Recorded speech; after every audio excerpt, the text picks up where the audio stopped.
testimonies probably will be a particular moment in time, you'll be going through many of these challenges as you might have noted.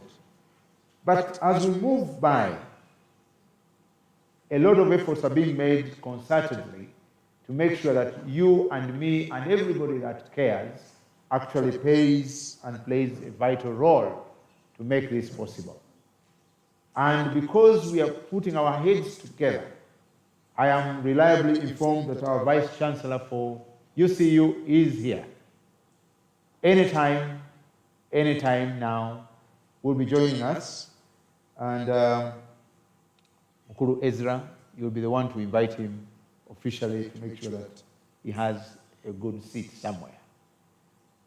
At any particular moment in time, in fact, I'll allow you to be able to move and be able to join him, to be able to come with him as he joins us. So, are we ready? Yes, we should be ready. So, at any particular moment in time, our Vice Chancellor is going to be joining us and making sure that that happens. So each of our families has gone through those challenges. And since each of these families has gone through the challenges, it has become difficult for institutions to run. I can talk about business. I can talk about churches, where we are right seated now. I can talk about government. Yes, fine. Let me know when it does. So, as the challenges have come in, we have faced a lot of challenges within the different sectors of the economy. Notably, amongst those sectors is the education sector. And for that reason, that's why we're here.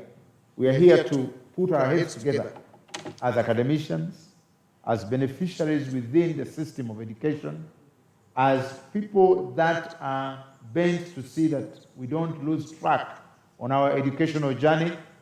It becomes very, very, very important that we put our heads together. There are different fronts that are fighting this scourge. On the medical side, the doctors are doing their work. On the parliamentary or political side, the members of parliament are doing what is possible to make sure that different communities can get alleviation of this problem through provision of different services and goods that are able to alleviate this problem. But also government is doing a lot, and I'm reliably informed that the second wave of the vaccination is already taking place. So I encourage each one of us to make sure that we can get this vaccine and we get vaccinated. We have partners that have helped the nation, and as countries have helped this country to acquire the vaccines, which are usually very expensive. Those vaccines are now free. You can be able to get them on almost all the prescribed health facilities that are providing them. It is something which is unprecedented, but we are going to handle it and hold it by the horns. And as we wait any particular moment for the Vice Chancellor to come in, we shall stand and welcome him to make sure that we give them honor, but also to warmly welcome him to be part of this, and he'll be opening this particular occasion. Ladies and gentlemen, in your heart, wherever you are, you need to pray, because medicine works, but also prayer works. And if medicine works and prayer works, then you can be able to get out of this particular scourge.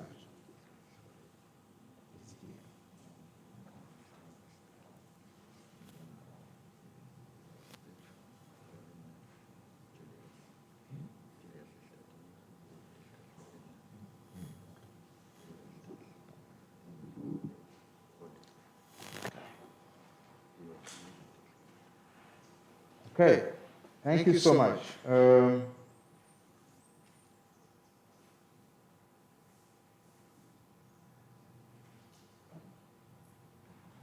Our Vice Chancellor is coming, But when he comes, we shall get to know that he does, and we shall give him the chance to speak at that particular moment. At this point in time, Mr. Ezra, you're most welcome to come and give us your opening remarks and invite us to be here as the president of the Uganda National Students Association. You're most welcome, sir.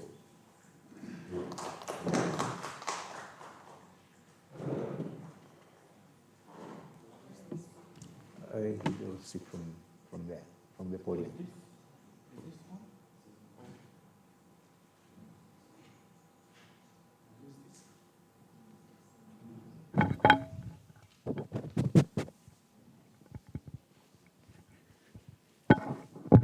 The Honorable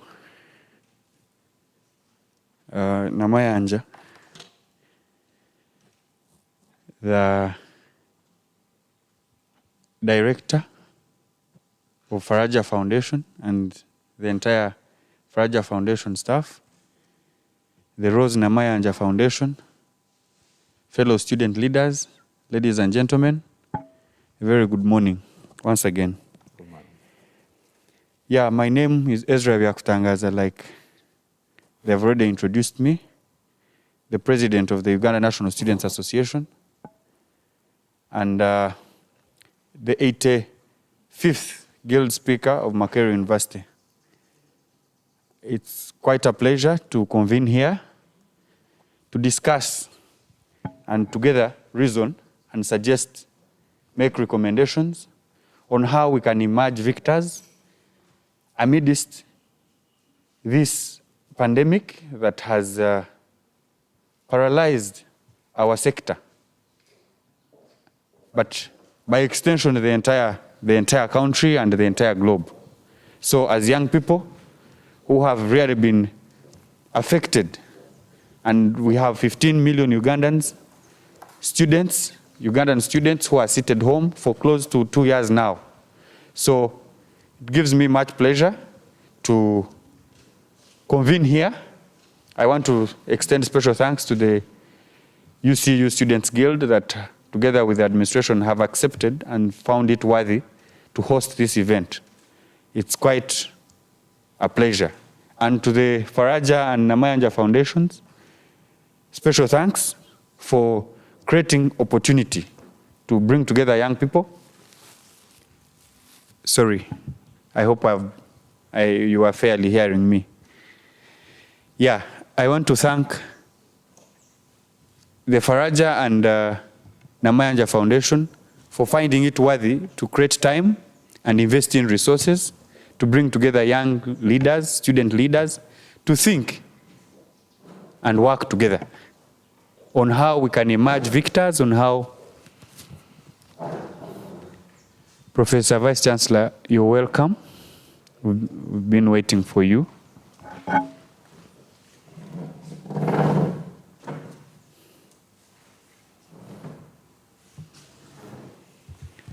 Thank you very much. I hope I'm audible. Professor Aaron Mshenjezi and the Vice Chancellor, we welcome you to this event. My name is Ezra Byakutangaza. I am the president of the Uganda National Students Association and the 85th Guild Speaker of Makerere University. We want to extend our sincere thanks for allowing us to convene in your area, giving us opportunity to discuss the education sector amidst the Covid-19. In your absentia, I was just giving a welcome remarks as the president of the students in the country, and extending thanks to the Rose Namayanja Foundation and Faraja Foundation that have invested in time and money, and yourself to allow us discuss. Now, as the Uganda National Students Association, we are facing a very hard time thinking and planning amidst uncertain times where over 15 million Ugandan students are seated, and it's close to 2 years. We appreciate the effort by especially the institutions of higher learning that have adopted the electronic and long-distance learning mode, blended at some point. And the reason we are here is to further the discussion that the pandemic doesn't seem to be going anywhere. And what do we do to merge victors and to end the crisis that is being created? As we all know, a lot of social vices are coming up, a lot of teenage pregnancies are coming up, a lot of early marriages are here, and a lot of other social vices that are emerging amongst the students. So it's a pleasure to have you here. It's a pleasure to have you all, fellow colleagues, student leaders, and I'm looking forward to a very great deliberations here. And the Uganda National Students here has been represented by I and the Vice President, Your Excellency Nsima Helen. And surely we are picking insights here to compile our reports and also make a contribution towards the preparation to emerge victors in this situation. So I want to take the pleasure to welcome the Vice Chancellor to address us so that the program can proceed. Thank you very much. Mr. Vice Chancellor, we had already introduced ourselves, but we can reintroduce ourselves just in 1 or 2 minutes so that you can get us right. So I am going to begin from here. Please introduce yourselves.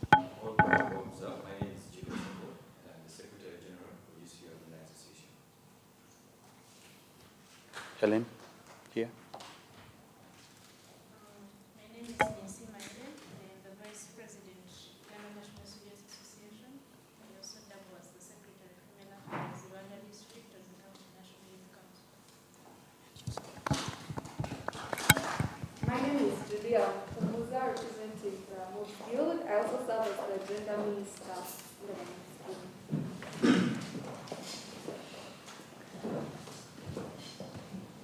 Benson Amanya is my name, from the UC 23rd Guild Government, representing School of Theology, as well as the Deputy Minister for Religious Affairs.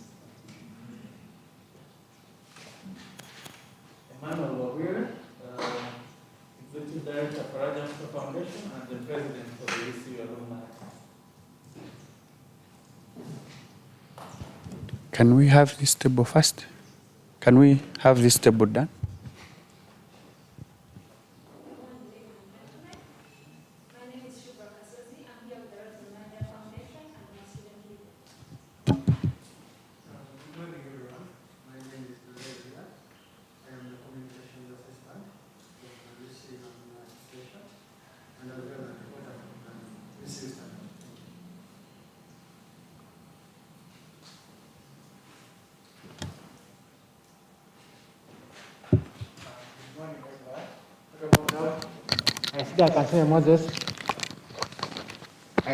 Moses J is my name.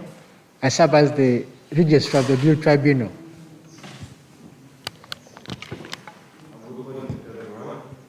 My name is Kenneth. I serve as the Deputy Minister for Welfare. Good morning, everyone. My name is Faraja. I serve as the Minister for Foundation. All protocol observed. Good morning, ladies and gentlemen. My name is Joshua Chiganda Yaturanira, the Member of Parliament, Mass Communication, and also Minister of Information, UCU 23rd Government. Thank you. Good morning, ladies and gentlemen. My name is Pedro Donald Sharp. I serve in the UCU Guild Government as the Member of Parliament for the non-residents and also double as the Minister of Welfare. Thank you so much.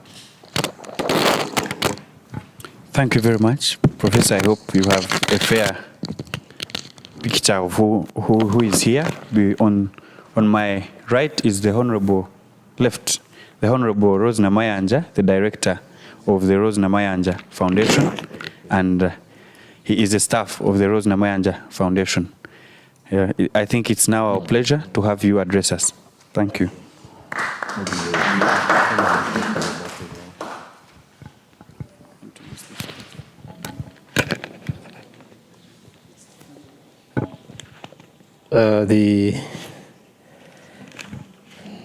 director or executive director, Rose Namaya Anja Foundation, who is also a leader in the country, Honorable Rose Namaya Anja, and your team,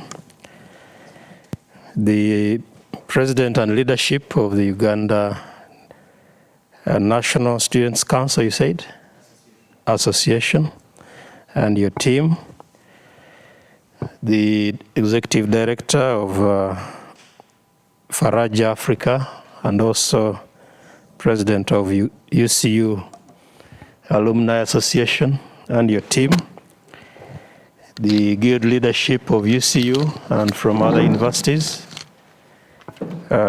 ladies and gentlemen, it's a pleasure for me to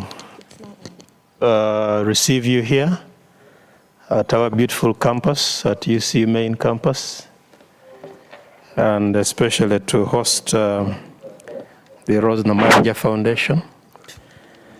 I've known Honorable Rose Namaya for a long time as a leader in the country and in the National Resistance Movement Party. And so it is a joy to receive you at UCU. I understand you're also a parent, because some of your children are here.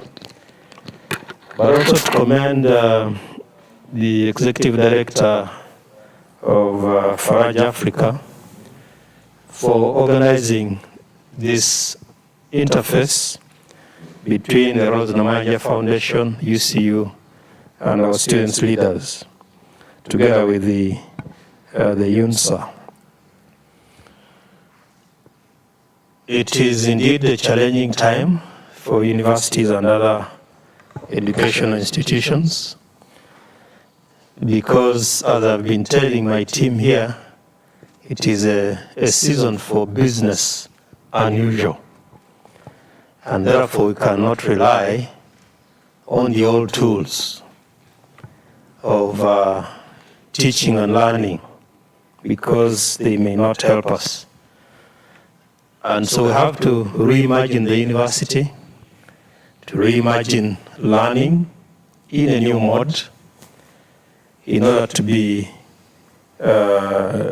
competitive and also to be found relevant during these COVID-19 pandemic times.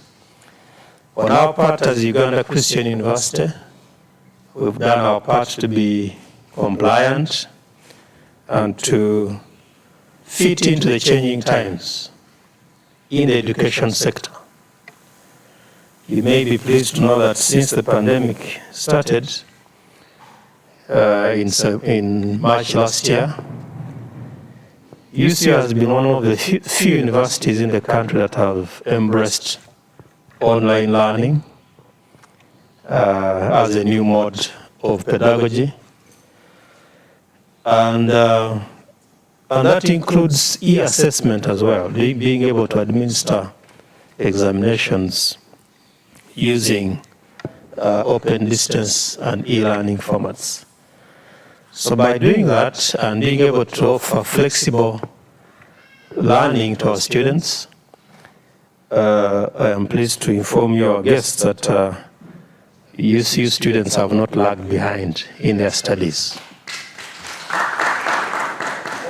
Students were admitted in first year for the Advent semester in August last year are now moving to their second year. And this story may not be the same in many universities. But on our part, we have realized that being innovative, being able to adjust our policies, investing in teaching technologies that encompass digital formats of delivery is the way to go. And so we have invested heavily in our infrastructure to support e-learning. And although when we started out, our students were, quite scared of the of the world of online learning and our staff, I can assure you that right now we have adapted fully. And so we think we have something to share with other universities and other academic institutions so that together we can find a solution regarding how we can adapt our teaching and learning approaches to the pandemic times. I also welcome the partnership between our Alumni Association at UCU and the Rose Namayanja Foundation, as well as the Uganda National Students Association, because together, if we bring our resources together, our expertise and our competitive advantages in our respective capacities, we can indeed be able to offer solutions to our students in terms of learning and teaching so that they can advance in their learning and their career. So I welcome the partnership from the Rose Namayanja Foundation. I understand you do sponsor some students in other universities. I think it is time to consider us as well, so that we can benefit from your support. I know Honorable Namayanja is a seasoned person in terms of leadership advancing education. So we hope that through your partnership, some of our students who are challenged, especially financially, can benefit from some support. Right now, we are also holding talks with Stanbic Bank, who are one of our bankers, and they have also promised to support our students. We are hopeful that that will materialize soon, as well as the Next Media Services and Vision Group. So we do value partnerships as management at UCU with the private sector, with foundations, and other people of goodwill. So once again, you're welcome to UCU, and I hope that together we can make a difference for the learning of our students. And as UCU, we have decided to be the university that will pioneer new innovations in teaching and learning, as well as community outreach in the country, using all technologies at our disposal. So I hope you'll enjoy your stay and enjoy our beautiful campus. As you know, we're a Christian university, so even the environment where we work, we take it seriously. That's why you can see that our grounds are well manicured, because we believe that good learning also should take place in a nice environment, which makes a student comfortable. And it's not just outside. When you go to our dormitories or halls of residence, you will find that our student accommodation is second to none. And so do enjoy your stay, and I hope we'll have more times to exchange ideas and to discuss other opportunities together. So thank you very much, and may God bless you. A round of applause for the Vice Chancellor. Dear sir, we are very grateful for your warm welcome. We are also very grateful for allowing us to sit in this very coveted place, which is a place which is many times very private. But we are holding our function here because we also believe that with the Lord, we can be able to make miles. Thank you for that wonderful exposé on the issue at hand, especially the question of COVID being business unusual, but also leading the way to say, even when the business is unusual, UCU has gone a long way in making sure that you lead the pack of the other universities when it comes to finding solutions, especially going the digital mile. We want to thank you also for making it possible for the communities to work together. Because as you may have noted, you are saying that we have an alumni association here, and also we have the UNSA organization working together, and those two student bodies looking out for many of these other people that are working together to support them. And notably, for your ear, sir, this event has been sponsored by the Rose Namanya Foundation, and also in partnership with the Faraja Foundation, whose leaders are well known to you. But also in the background, we have, even online, we have the European Union together with us, giving us technical advice and giving us encouragement. We also have Action Aid. Action Aid is also with us in this endeavor.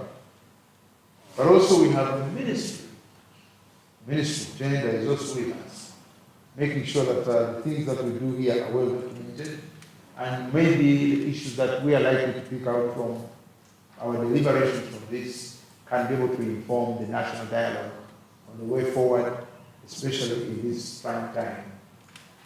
But in every adversity, there is an opportunity. And I want to let you know that the Rose Namanya Foundation would not have been possible if it wasn't a story that only my principal can tell you. But from that adversity, we were able to have the Rose Namanya Foundation. So we believe that even in this, there are many milestones that we're going to achieve and inroads in getting innovative ideas, especially now that the young blood is here to make it possible. As an institution, we are glad to know that you're pioneering efforts to make sure that not only this is done here, but also within our communities. So we shall be looking forward to working with you. Your prayer for making sure that we can sponsor students is well heard, and it has fallen on very fertile ground. But we must indicate that we want students that are going to be also job creators and people that are going to be solution providers for this nation as we partner together. And at this juncture, allow me to humbly welcome my leader, the one and only Rose Namanya. And those of you that don't know her, just talk to me, I'll whisper to you many things. But a round of applause. A round of applause for her. Yes. Thank you so much.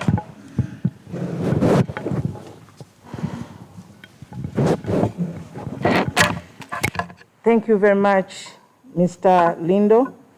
I want the Vice Chancellor, Professor Mushengezi, the President of the Uganda National Students Association, and the leaders here, the leadership of Faraja Africa Foundation, UCU alumni, the leaders who are joining us online from the EU, from the Ministry of Gender, Labor and Social Development, from Action Aid, the guild leaders here, all the students leaders from the different universities, and the other students still that are joining in online. We thank God for this opportunity and for the space that has been created for us to share experiences and talk about something that has challenged the high and mighty globally. I want, in a special way, to thank the Vice Chancellor and UCU for giving us this space to enable us to communicate, and to thank you for the robust digital infrastructure that you have enhanced and utilized to ensure that UCU students are on track. I was watching on WhatsApp and I saw one student, actually I think somebody was writing something that was said by a student, that I'm increasing in size, I'm increasing in age, but I'm still in senior 2. So you can imagine, she thought increase in both of those would also correspond with increasing in the academic pursuit. First of all, what is Rose Namayanja Foundation? Rose Namayanja Foundation is inspired by my life's journey. Like we all know, by occupation, I am a politician. I have not done anything else other than politics from students' leadership. I participated at the guild level in Makerere. I participated in UNSA. I am a UNSA alumni. I participated in youth council politics. And from there, I just joined parliament as a youth MP and later represented Nakaseke district as a woman representative. I was a state minister. I was for Luwero Triangle.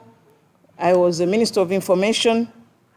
I've recently been the National Treasurer of NRM, and I'm now the Deputy Secretary General of NRM. So I've just done politics, and I'm also a farmer.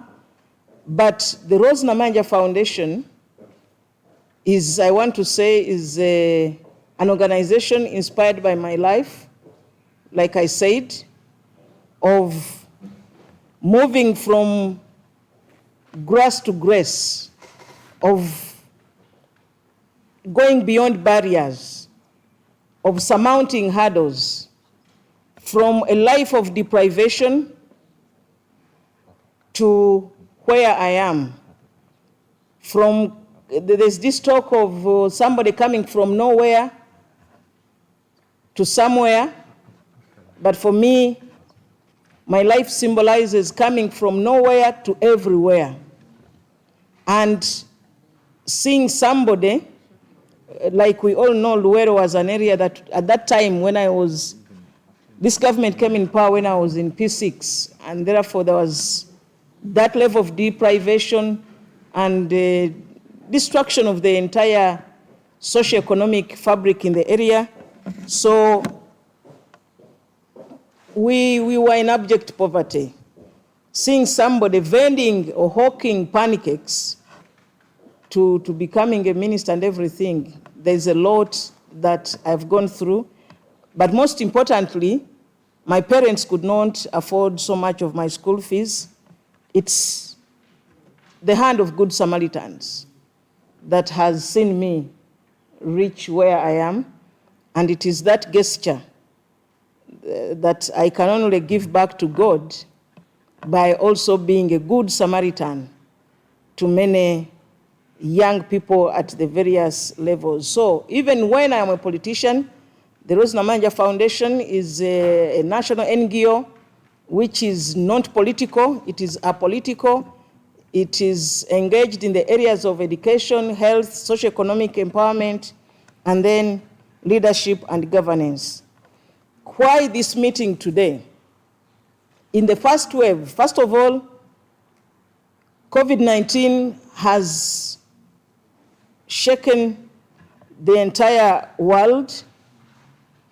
In Europe and Asia, 185 million children didn't go to school in the first wave. Here, like Ezra said, 15 million children are at home and unable to pursue their studies. So in the first wave, we partnered with there was a students' initiative led by Shubra Kasozi. Vice Chancellor Shubra Kasozi is a student here, but is also one of our beneficiaries under the Rose Namanja Foundation. And she's a great ambassador for UCU.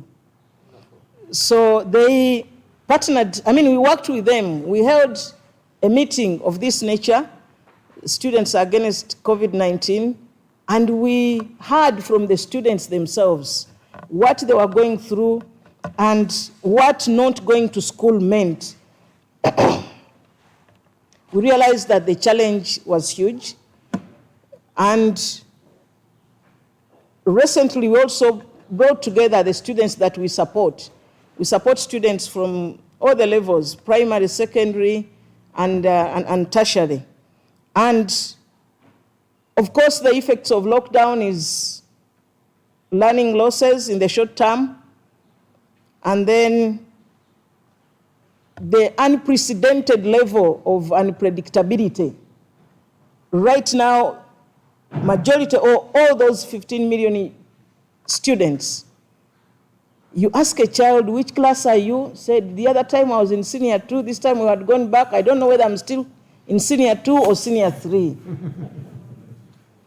Because we all grew up knowing that a child starts baby class, knows when to complete up to top class, knows when to start P1 and P7, knows when to complete O and A level, and you join university knowing that by this date, I will be leaving the university. But right now, there is unprecedented unpredictability, and that's where the biggest problem comes in. And in the medium term, of course, we know the lockdown not only affects the student, but the dwindling of incomes.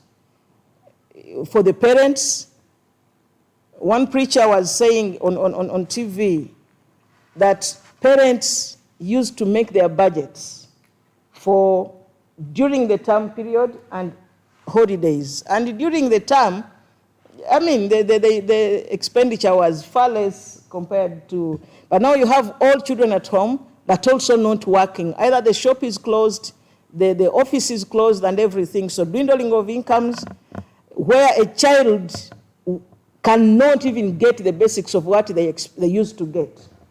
And that affects this child. There is anxiety, a lot of anxiety. We have found out, we have witnessed part of the services that are now widely needed in our medical or health facilities is actually counseling, handling issues of anxiety, issues of mental health. There is violence. We all heard of domestic violence increasing, not between the parents themselves, but also with the children. And the worst is child abuse, sex abuse to the young girls. It's one of the issues we've heard of, early pregnancies. Some of those girls may never go back to school. Some of them, by the time schools open, we don't know when, they will already be married. So the challenges are huge. Children have resorted to hawking foodstuffs and other things just to ensure that there's food at home. They have lost the support structure at the school because this child knew there was a friend here, there was a teacher here, and so that support structure, we do not know the magnitude up to now of what that can lead to when a child is bored at home, he or she doesn't know what to do, and everything. And the last wave, this second wave, was worse. Situations where a child has lost a parent, has lost a guardian, but also a teacher or a lecturer. One of our students is doing agricultural engineering at the University of Makerere. One of Professor Noble was her supervisor, and she was affected badly just because she had started her project and she had, this was her mentor, and going forward, thinking big things, and that alone took time for her to stabilize and see that she can actually move on well. So the loss, some of the people on social media, there's a time when you would see a number of people dying and reported on social media and everything. Even when you have not lost somebody at home, it somehow affected so many people. So it's a huge challenge. The long-term effects, of course, we are going to have a society, because one of the things that school does is to prepare the children for the outside world. The routine that we do, knowing that at this time I'm supposed to to do this, the timelines, the targets that are set at school. So we are now having children who just wake up in the morning, doesn't know what to do, when to do it, how to do it, and that kind of environment. So the long-term effect of such will be huge. Uganda is one of the is a country with one of the largest population of young people. Majority of our population, over 75%, are young. And yes, it has its negative side of it, or the burden. But at the same time, we can also look at it as a youth dividend.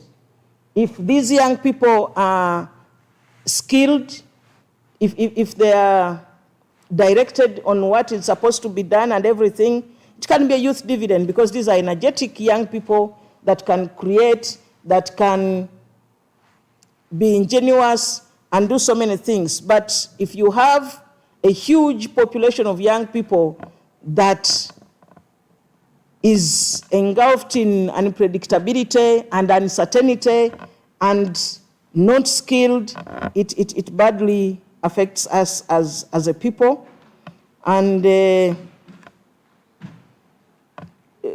once again, I thank UCU, because the challenge now, or the only option, first of all, for COVID-19, at government level, we have also been told by other governments, there are only two solutions. It is either a lockdown or vaccination. And we have been informed that government is actually increasing on the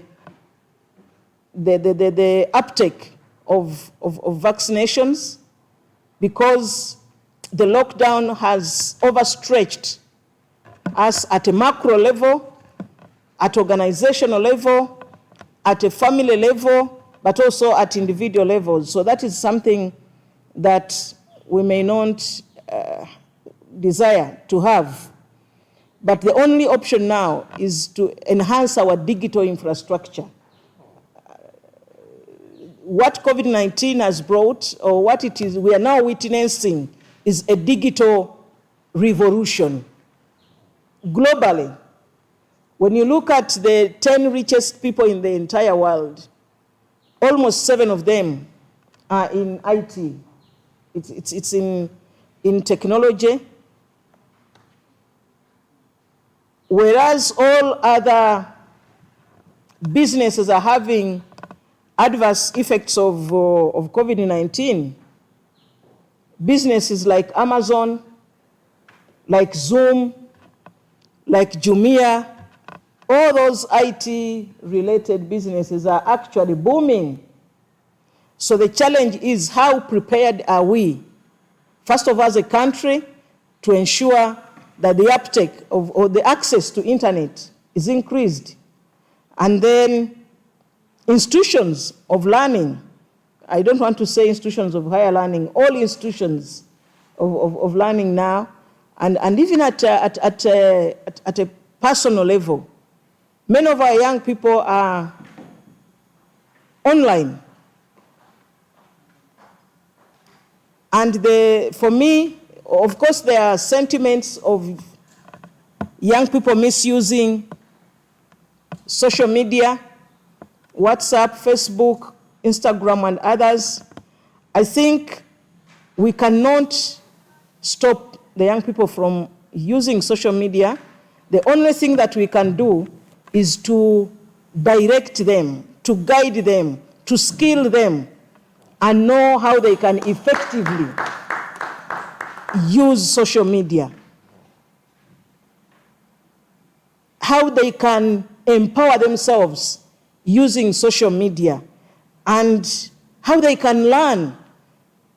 What I have come to understand, that everything in this world that you are looking for is online. Whether Facebook, YouTube, Google, anything that you are looking for, even what you are being taught in class.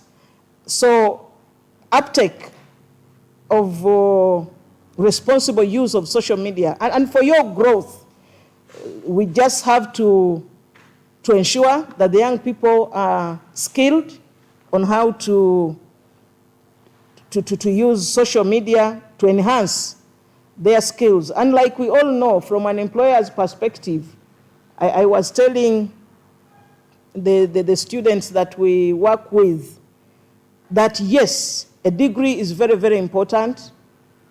A diploma is very, very important, even if it's a master's degree or PhD.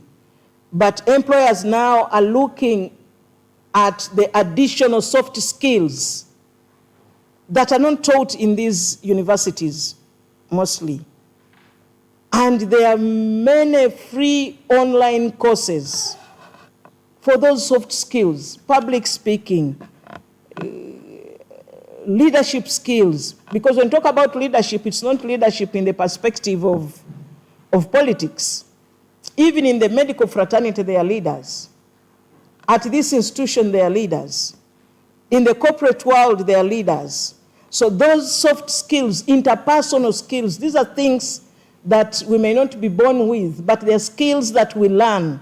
So one of the things that we think should be done, and we are also embracing as a foundation, is to ensure that we enhance our young people to get skilled with those soft skills that can enhance their lives. I want to say that the challenge is to ensure that we continue creating these, or what we think as an organization, together with the others we are working with, to continue creating these spaces where young people can connect remotely, and we are working out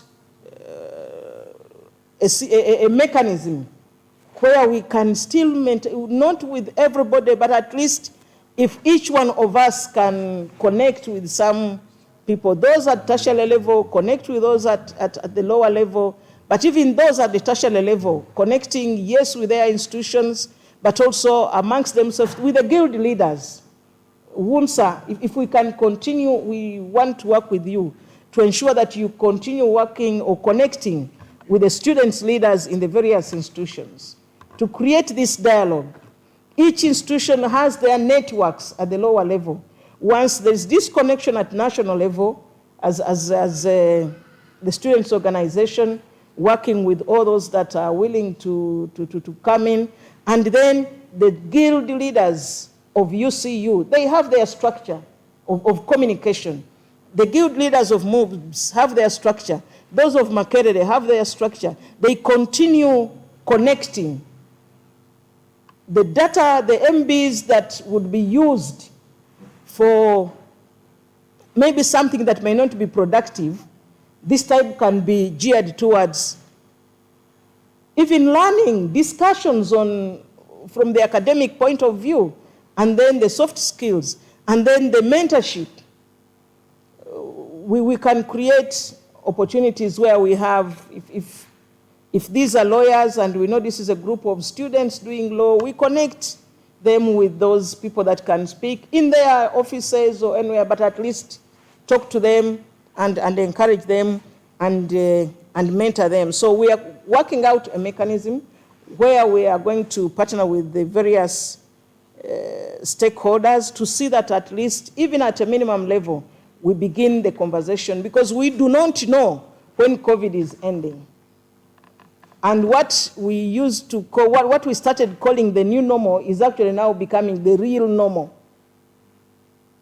There are things that we may never do away with. So I want, once again, to thank everybody who has participated in this, for the students, to ensure that we take advantage of the digital revolution.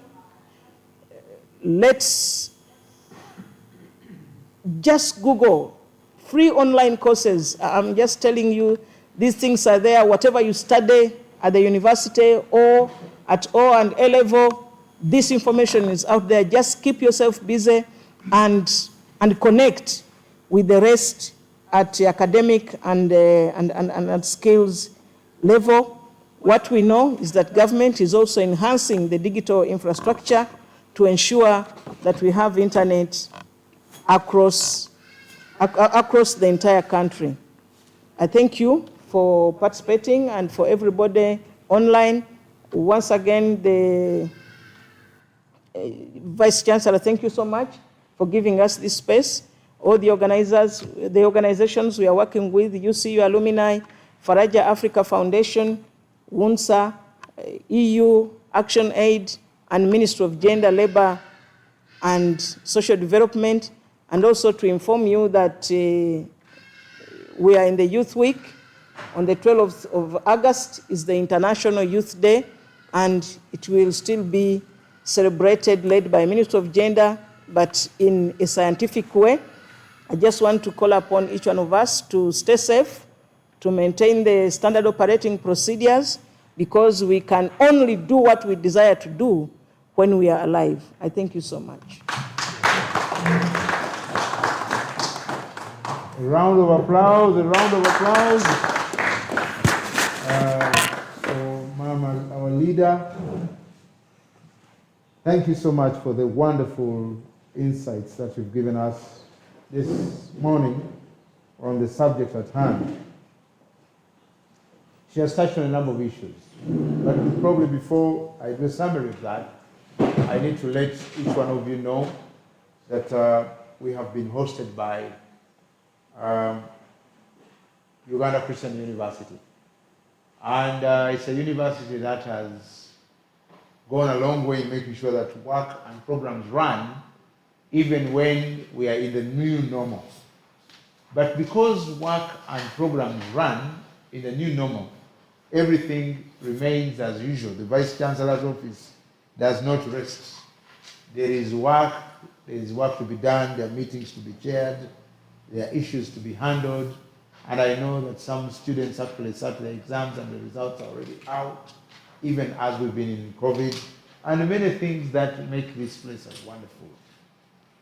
I would like us, through your permission, to permit me to release the Vice Chancellor at his time of pleasure, just in case he has anything burning, because we know that we want him to host us again. We don't want to come back here and then we are told when he was there, whatever could have made us to be hosted again was not done. So thank you so much for coming, and thank you for allowing us to be part and parcel of this great institution. Round of applause.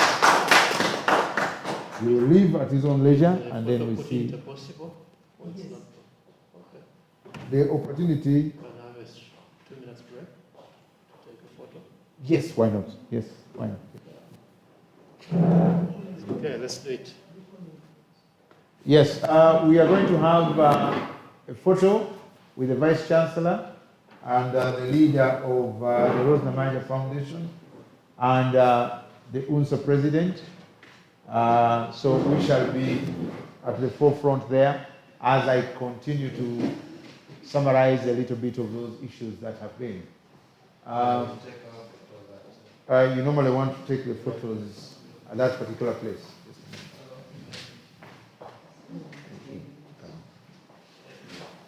So ladies and gentlemen, as the Vice Chancellor is taking that coveted photo with Honorable Rose Namanja and the leadership of the student leaders, our program is going on.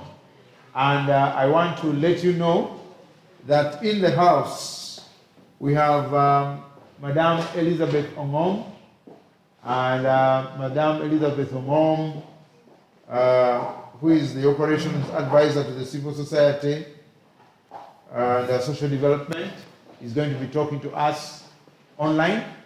And in a few minutes, Madam Omom will be with us online. So let's prepare ourselves to receive Madam Omom to address us. A round of applause for Madam Elizabeth Omom. You are most welcome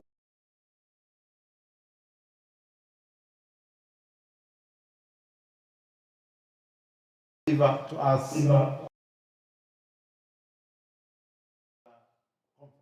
you. You're most welcome.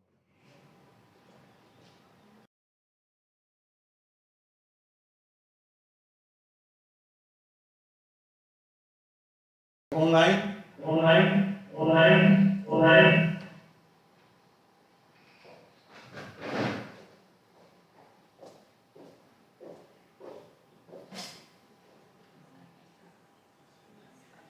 Yes, Madam Elizabeth, our technology is still looking for you.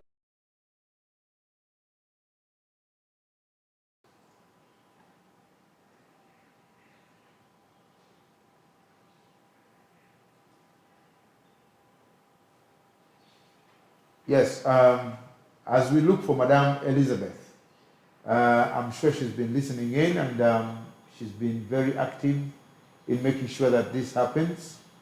Honorable knows the manager has touched on a number of issues, and they are very pertinent issues. Number one, he has raised the issue of our children who are in a great dilemma. They don't know which classes they are in, but the body and everything else is growing. They are growing, and many of them have actually been diverted to become mothers. And as a result, when they do become mothers, then it means that their educational journey has been curtailed. The parents are also in a dilemma. One of the reasons why they're in a dilemma is because it is not very clear, and consistently so, as to when any of these schools will open. In fact, as a matter of fact, I just heard of the news just shortly that actually many of the arcades have been locked again. Excuse me. Okay. So you may realize that our parents are also grappling with the issues. But we're waiting for Madam Elizabeth Omom to come on board. But as she does, let me have the chance to have Madam Sylvia Pinel from Minister of Gender, Labor and Social Development. Madam Sylvia Primel from Minister of Gender, Labor and Social Development. You are most welcome. You can speak. We shall get to Madam Elizabeth Omom once we are able to get hold of her. Please, let's put our hands together for Madam Sylvia Primel from Minister of Gender and Labor and Social Development. Let's put our hands together.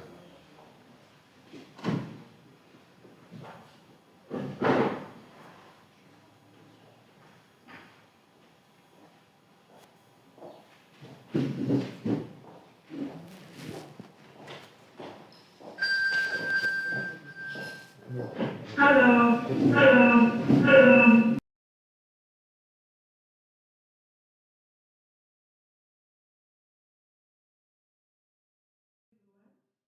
Good morning. Good morning. I hope I'm audible. Yeah, you're very audible.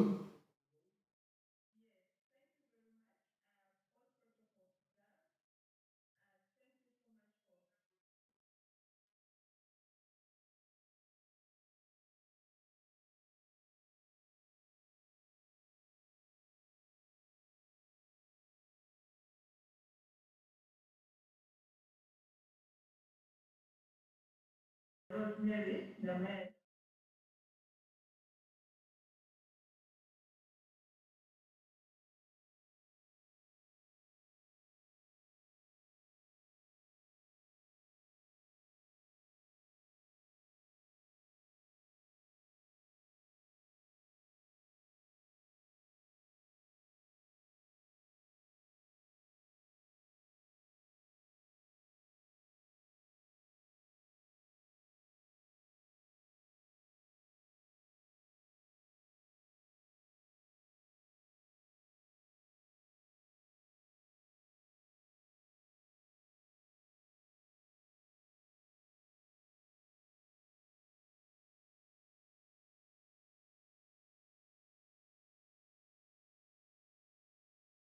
COVID-19 response, but I'll also ask you, how have you used the available space, the platform you have? What new ideas have you brought on board that can be taken on, especially to help the young people, to help the students? Because of COVID-19, the homes have become the schools. The homes are now the schools. Many people are learning from home. Yes, I know Uganda Christian University is having students that are learning from home. But for the ones who are not at home, what are those ideas that we can share with them? Yes, we as a ministry, we have received reports in this COVID-19. We have actually realized the homes are not the safest space for the young people, as we earlier thought. The teenage pregnancy rates have really gone up. And we are wondering, but if the home is supposed to be the safest, then who can protect the people? Now we realize the school was actually safe for the young people and the children. So then it falls on the leaders to use this platform we have to come up with more ideas to keep this environment safest for the largest population we have in the country. Like Honorable Rose Namayan just said, the highest number of the young people in the country, 71 and above, are the young people, and of which 21.3 are the youth, which all fall under the students, the young people you're governing. So how do we use this platform to work on it to help the people better? We are celebrating the International Youth Day on 12th August. And the theme for this year's International Youth Day is on youth innovations for transformation of food systems and sustainable human health. You can also see even the theme is calling on us to innovate. What is that we are doing? Many people I know are home and are thinking, what do I do next? But we are saying you have learned. How do you do the channels, the different food systems that we have? As a ministry, we realized there was a gap. There's a gap between the policy, the people, the technical, the political, and the youth leaders. And the youth leaders, UNSA being one of them. We've come up with a national coordination mechanism for youth programs. And this is a mechanism. It's going to be a platform for harmonizing all programs, plans, policies for the young people. At the national levels, we have thematic areas. The student boards will fall under the thematic area, life skills. And you also have the health. We have governance, where you all should under. So at this level, this is a platform where we are going to discuss what is happening, the information gap between the policymakers, implementers, and the recipients to be bridged from national level to the sub-national level, the districts level. Because remember, we are talking about structures, national to the district level. At the district level, we shall have also that same structure, which we believe that once we utilize it well, even the issues that I know some will raise now will easily be discussed. Remember, this is a platform that will have partners, the partners that are supporting us. Already we have Action Aid who are also here. Elizabeth is going to discuss, is also going to talk about it. They're also on board.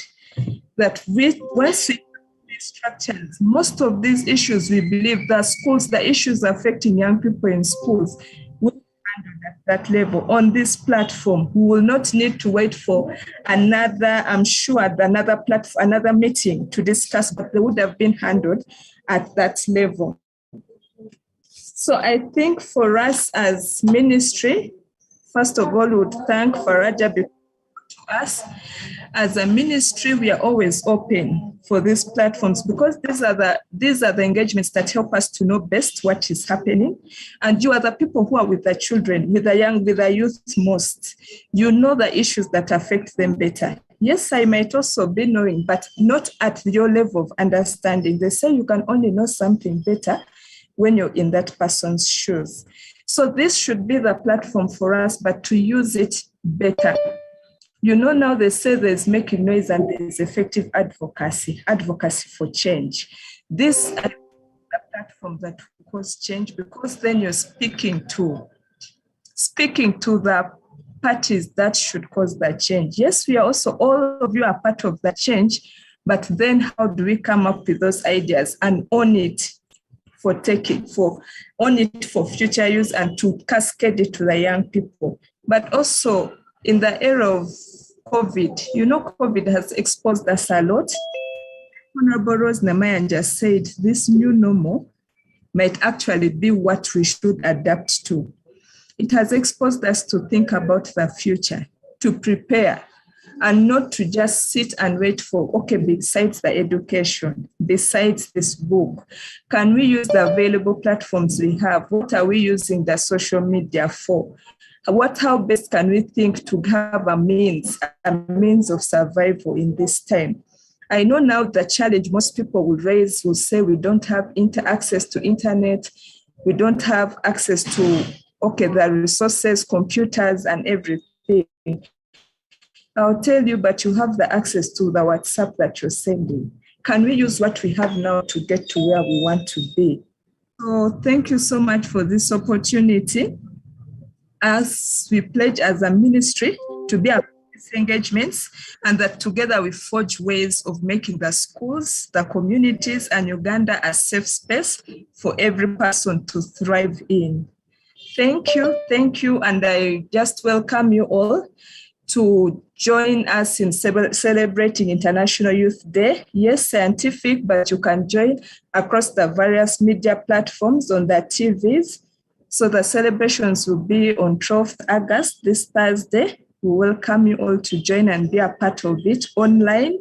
We hope after then we can have other physical engagements. Thank you so much.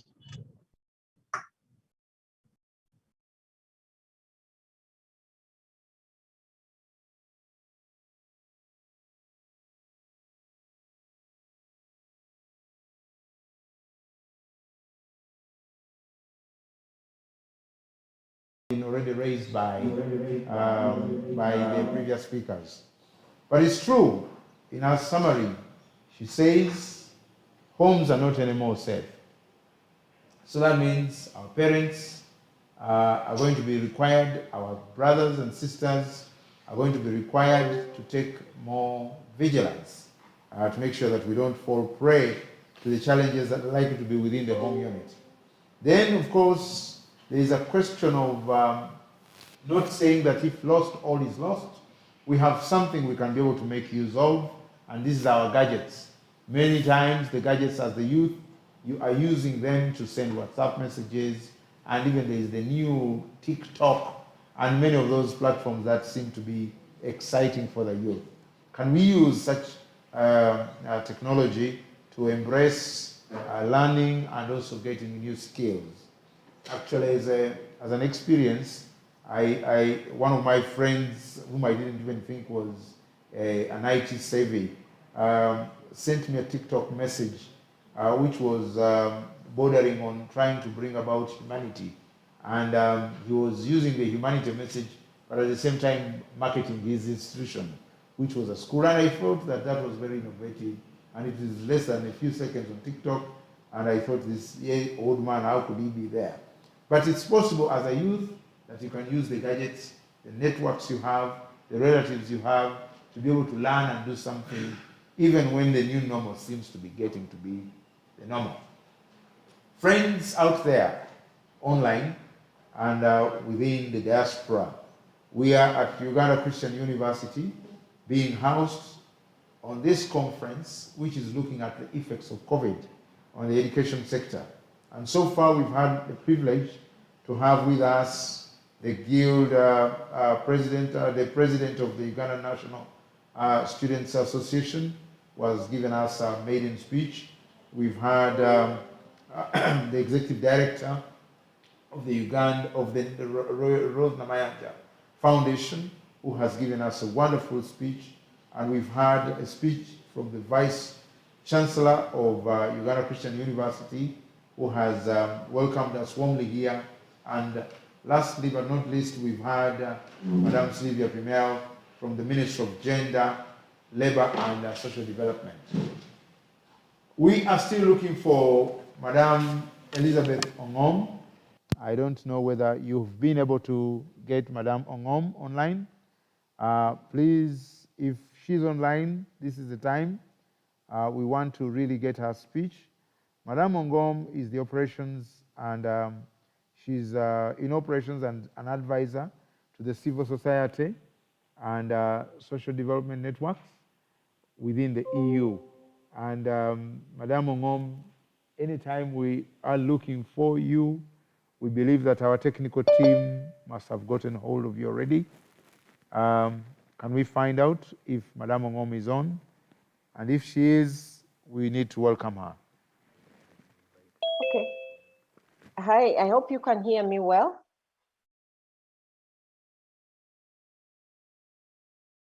Can I get a signal that you can hear me? Loud and clear. Okay, thank you very much. Apologies for the earlier time.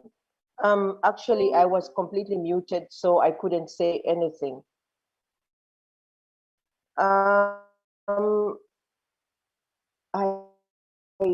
recognize a university who are represented by the Vice Chancellor, the leadership of the Rose Namayanja Foundation, represented by Honorable Rose Namayanja herself, the guild leaders, the student leaders in your different capacities, the leadership of Faraja Africa Foundation, ActionAid, and last but not least, colleagues from the Ministry of Gender, Labor and Social Development. Thank you for inviting me to this meeting. I must admit, I didn't realize it was a physical meeting as well. Otherwise, I would have loved to come and see the Uganda Christian University, because I have never had the chance to be there. But that's for next time. I must admit that I have been particularly inspired listening to the UCU Vice Chancellor and also Honorable Rose Namayanja herself making inputs on the potential contributions of young people and how even as organizations and individuals they have adjusted to respond to the particular challenge before us, which really is COVID-19, and the very specific issues that have become thorns for all of us. Within the EU, the portfolio I am directly responsible for is civil society and social development, which also includes youth or young people, whichever way you choose to call it. So any questions pertaining to that and the EU, they would come to me in any way. Let me start by saying that the EU is currently in the phase of, working from home challenges. Let me remove my video for now because I have kids around me. The EU is currently in the phase of planning for the next 7 years. And one of the issues that we are particularly dealing with is actually planning to see how we can best and more effectively and going forward engage the young people in Uganda in whichever form it is, whether it's young people in school or out of school. We've had this conversation with many organizations, including ActionAid, including Faraja Africa Foundation. And of course, we are looking forward to having these conversations also with young people in academic institutions like UCU, Makerere University, and the others. I wouldn't want to preempt very much what is going to happen in the future, but suffice it to say that the plan of the EU is to increase the engagement and the collaboration with young people, much more than what we are doing now, which is mainly in the form of grants to civil society organizations, advocacy grants, and and support to very limited support to educational scholarships, especially under the Erasmus Plus component, which many young people in Uganda seem to know about even much more than ourselves. I will stop there, but possibly one thing that I can underline is going forward, one of the issues that the EU is particularly interested in is the whole issue. It was very good to hear it very well put by Sylvia Pimer from the Ministry of Gender, Labour and Social Development. The whole discussion around innovation.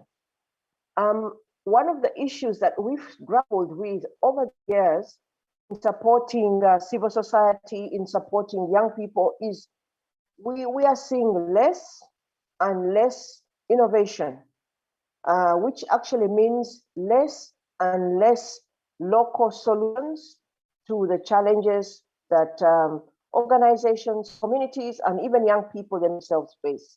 So one of the issues that we will really push for and really emphasize is we would want to see young people, communities, and civil society organizations presenting with proposals for innovation and innovative practices. So it's something that I'll just leave there. And another aspect also that we really want to see is the gap between the academia and civil society being bridged. Because as it is now, civil society has a lot of researches, studies, etc., etc. Academia also by nature are deeply engaged in research activities. But there is a gap between these two entities, and they don't seem at times to speak to one another. And they don't seem to use what the other has to offer. So one of the things that we would really like to see also going forward is to see how that gap between the academia and civil society can be bridged.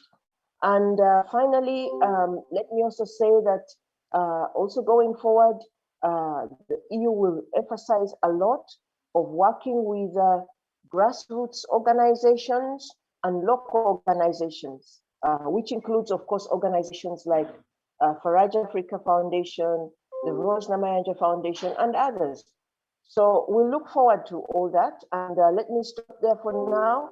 I will allow you to ask any questions, or if you think there's something I need to clarify.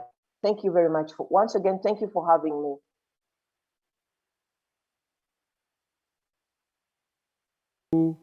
Madam Elizabeth Ongom, thank you, thank you. You shed a ray of hope as to the direction where we need to go. A lot of collaboration and engagement with all players within this space to make sure that young people of all walks of life are brought on board to make sure that solve our problems in a concerted effort. Ladies and gentlemen, we are moving on to the next stage. We still have one more coming from Action Aid, but at some point I'll let you know what that will be. I would like to welcome our panelists to join the table such that we can be able to move in the direction we want to move with this great day. After all, it is our day as the youth, so our panelists are invited, and let's have a round of applause for them as they set to come. Our panelists should be here. Please, protocol, organize our panelists to get here, and as we move into this phase. Ladies and gentlemen, as we wait for our panelists to come, I think the critical question that has been asked is what you and me have done during this particular normal. What it is that you and me done. Our listeners out there, our participants on the net out there, the question is even as we're in a lockdown or a semi-lockdown, for some businesses, for some institutions, that you have done to alleviate your situation? There are many things that we could do. We have to plan to learn to get skilled. We have to learn new operational mechanisms. We have to plan to learn new ideas. We have to plan to be where knowledge is, and knowledge seems with the digital world. One of the speakers mentioned to us that out of the 10 most notable rich people in this country, in the world actually, 7 of them, 70% of them, come from businesses that are being supported by IT. So is it possible that with your gadget, with your phone, with your laptop, you can be able to do something that can be able to create an impact in society? So there is something that you and me can do, and still we can be able to move and make that difference. As we wait for our panelists, I have also learned today that yes, COVID is not going now. A round of applause for our panelists as they come in. A round of applause for our panelists as they come in. And we shall be in a position to have them talk to us anytime. So what is it that you have done? What is it that you have made sure that you are going to do to make issues a change as this happens, as the COVID seems not to be going away? If COVID doesn't go away as it is envisaged, we know it is through vaccination and lockdowns that it is possible for us to be. But one of our very own, the Honorable Rose Namanja, said, even as we talk about lockdowns, our lockdowns cannot be a permanent solution. We must get vaccinated, but also we must live with the scourge very, very ably. My technical team, I need my microphone here, such that my team, my panelists can be able to can be heard as and when.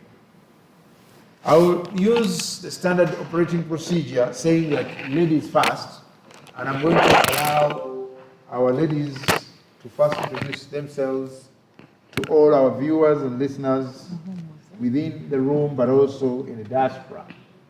I'll begin on my extreme left here to ask for an introduction, because I might wrongly introduce you when in the last minute you decided to change your status. So I want to be sure that you are the one and only as we move. Yes, can I begin with you? Yes.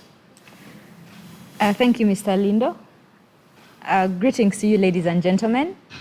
My name is Naiga Shubra Kasozi. I'm a student leader. Thank you. My name is Naiga Shubra Kasozi. I'm a student leader. I am here with the Rose Namanja Foundation, and I'm here as a peer and a beneficiary of the same. Thank you. Thank you so much. Thank you so much. A round of applause for panelist number 1. So we have panelist number 2. Greetings, everyone. My name is Julia Muhumuza. I'm a student leader.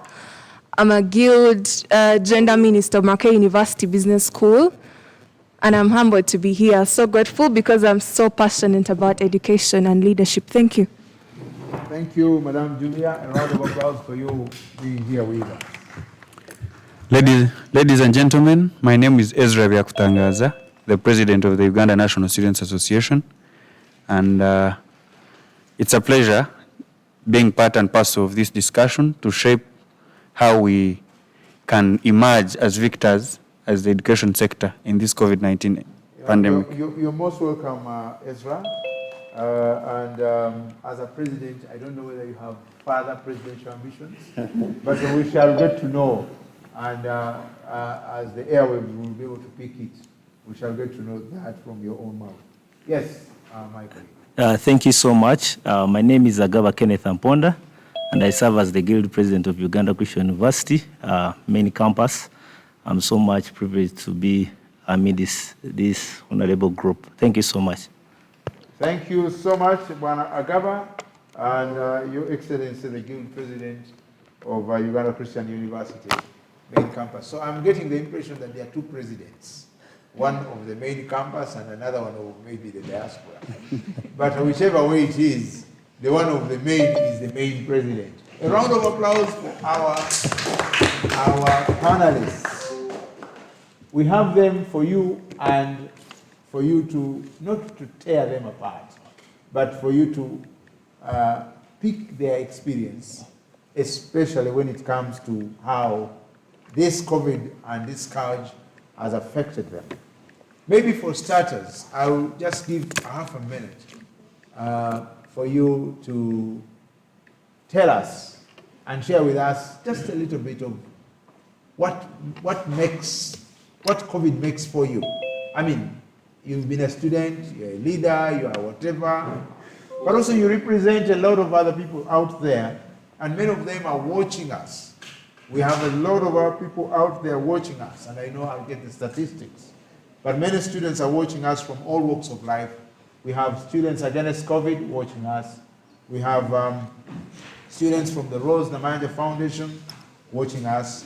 We have students from the guilds, the different guilds from the different universities watching us live, and they're eager to see whether what they feel about this is also what you feel. Just in less than half a second, a minute. Yes, I'll begin again from Madam Chubra here. How has COVID been for you?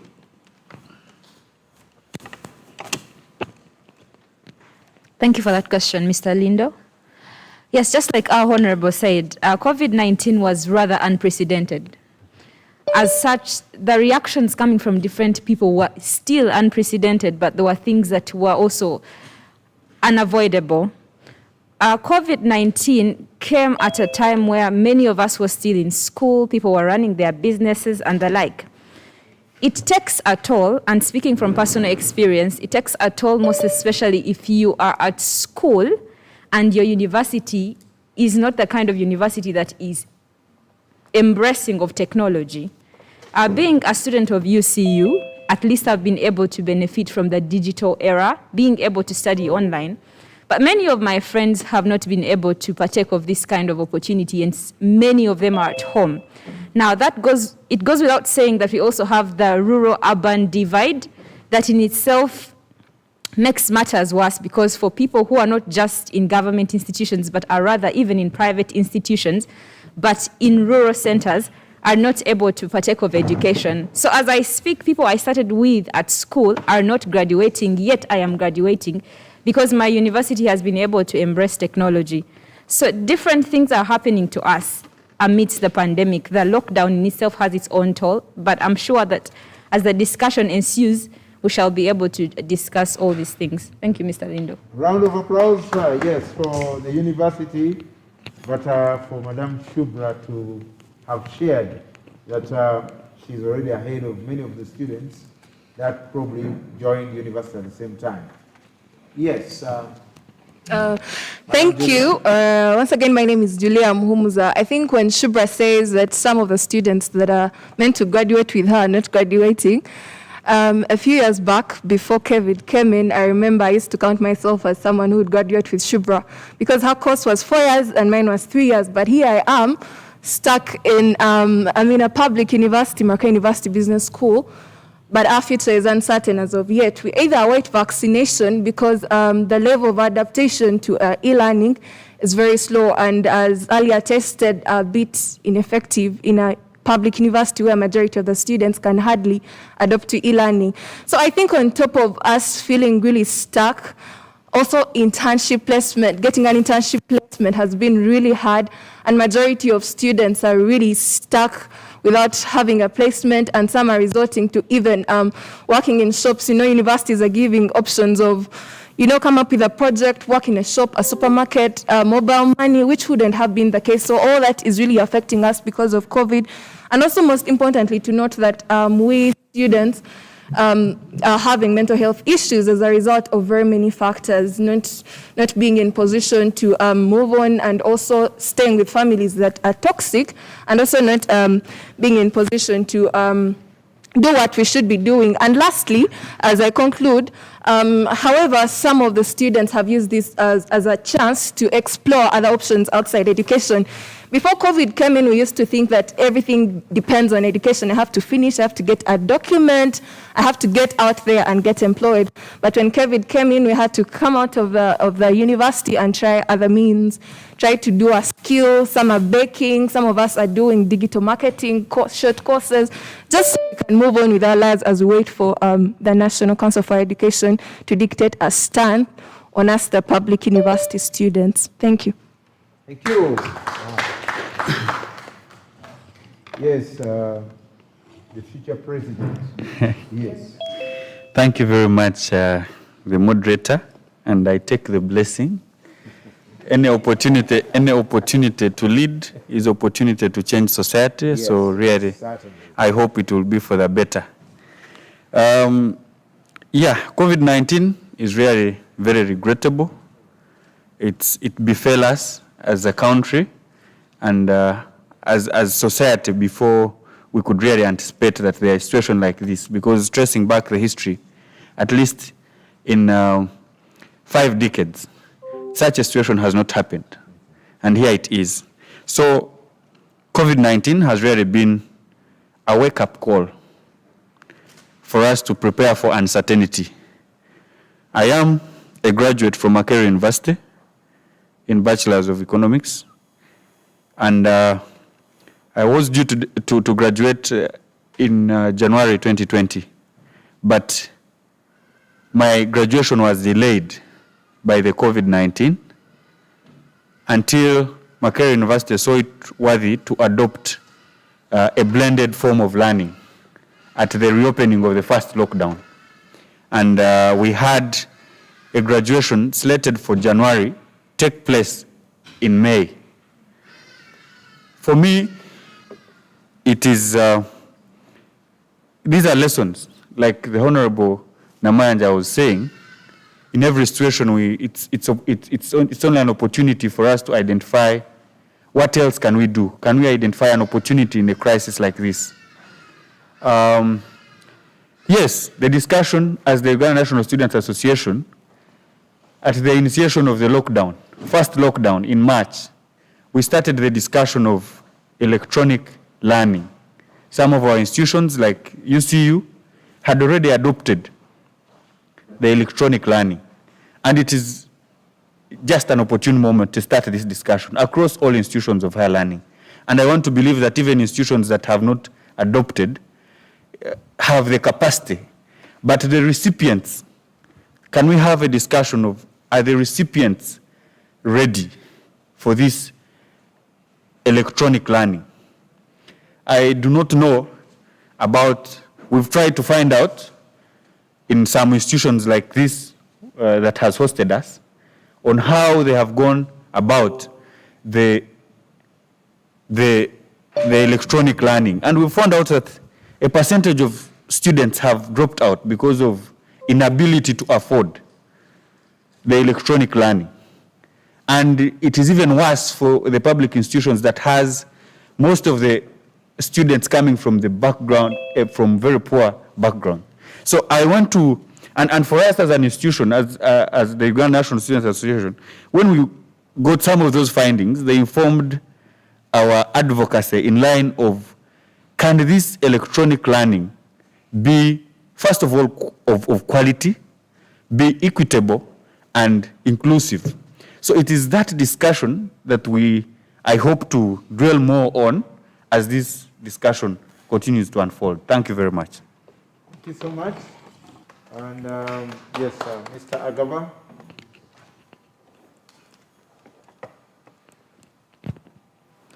Thank you so much. For purposes of record, once again, my name is Agawa Kenneth Amponda, the Guild President, Uganda Christian University main campus. As the meeting started, I wasn't around. Unfortunately, we lost one of our students in year 2 from law faculty, Ahumuza Angeline. She was a very, what I can say, God-fearing lady with ambitions, ready to take over this world and the nation. But unfortunately, the Lord has called her to be in heaven. So as students of Uganda Christian University, we are in deep grief, but we pray that may the Almighty Lord receive her soul well. Sorry for that. Sorry. We can observe a minute of silence for the fallen souls. May her soul rest in eternal peace. Thank you so much. Was it COVID? No, it was ulcers. So we are safe.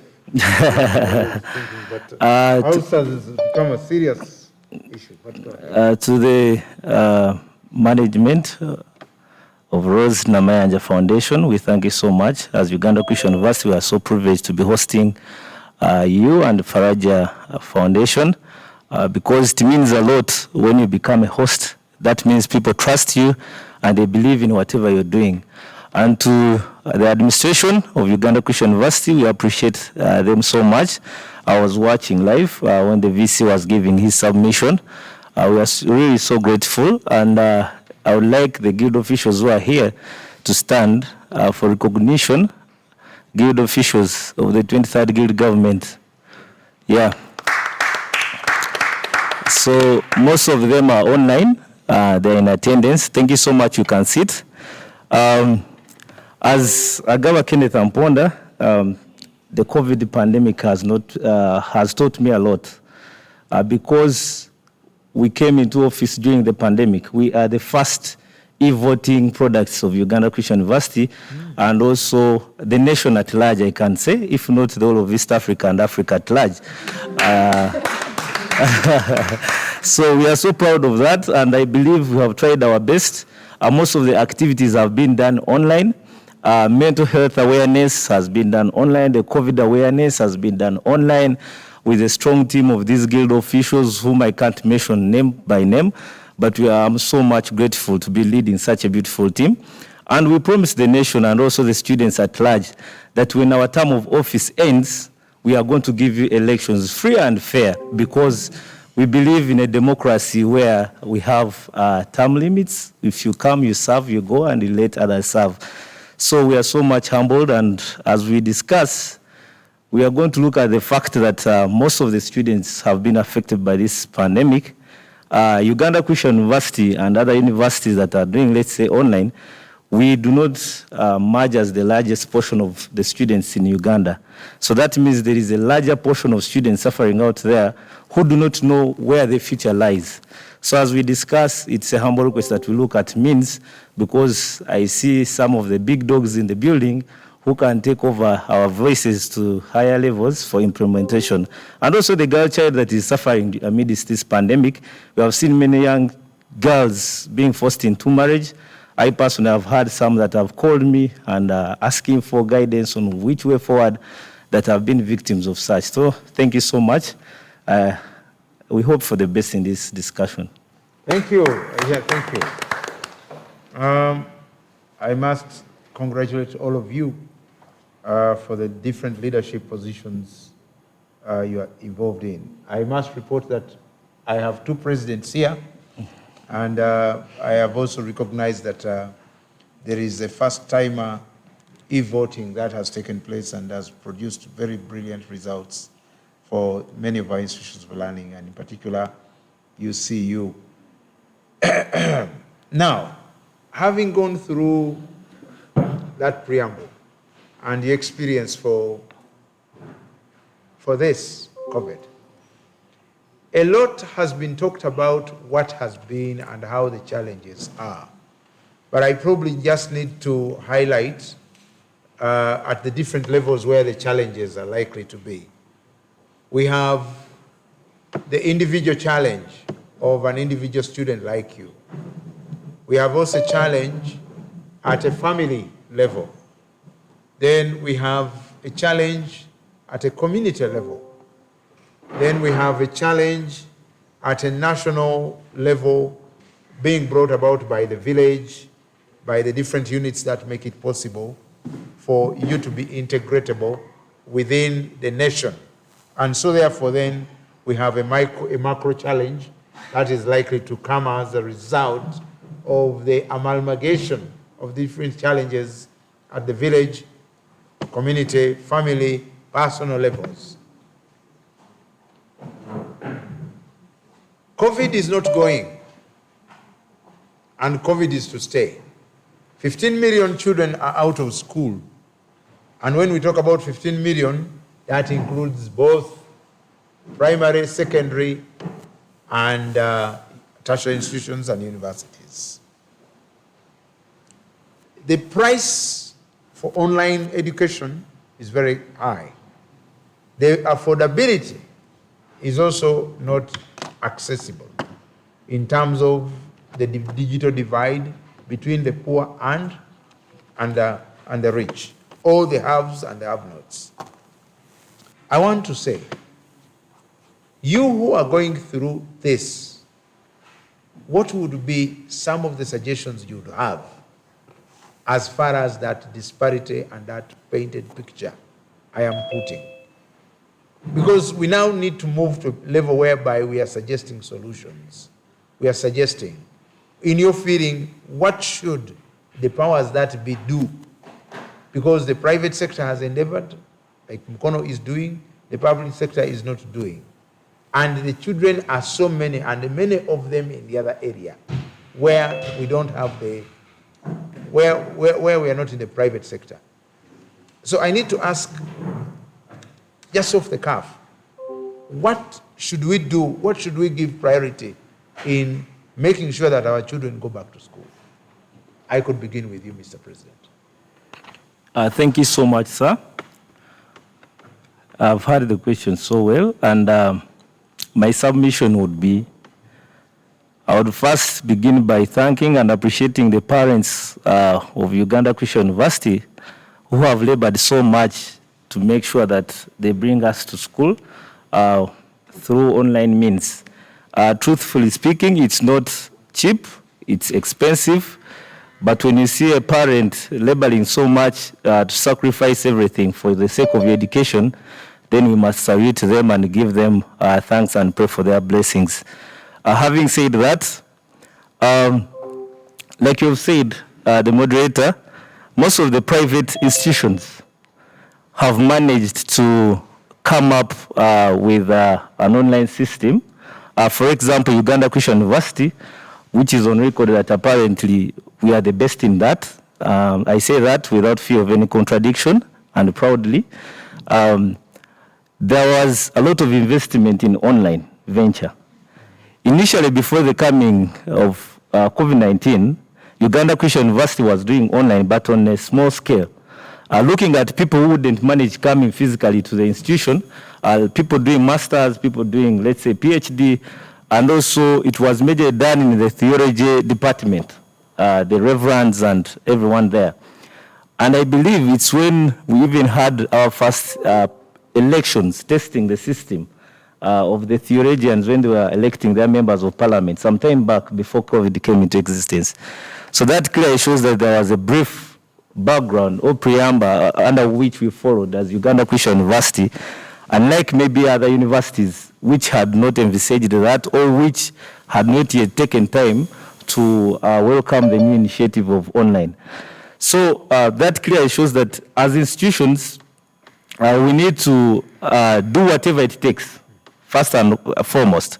COVID acts as an eye-opener to most of the institutions.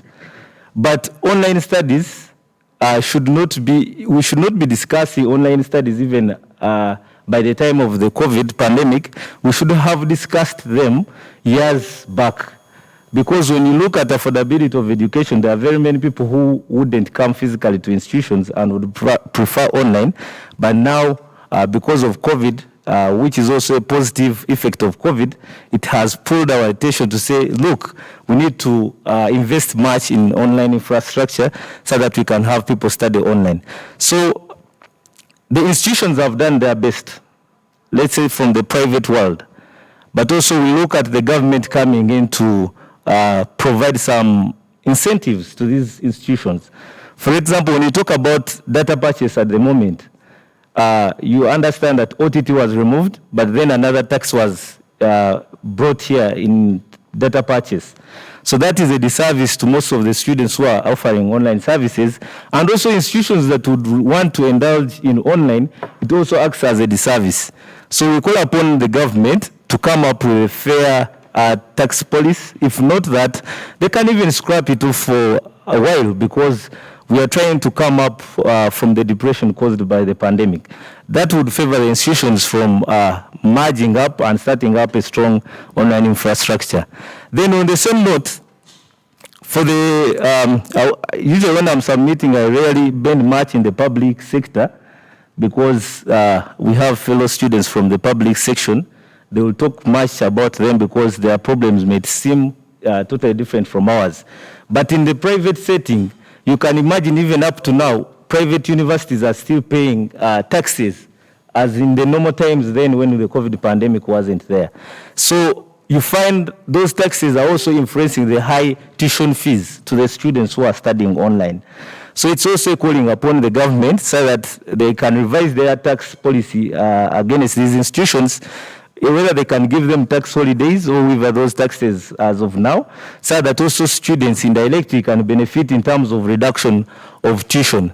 Having said that, my calling is upon us leaders, student leaders, to keep engaging the university administration and also the government, so that some of these recommendations and suggestions can be put into implementation. It's so absurd that apparently the government is not, according to me, the government is not looking much into the education sector.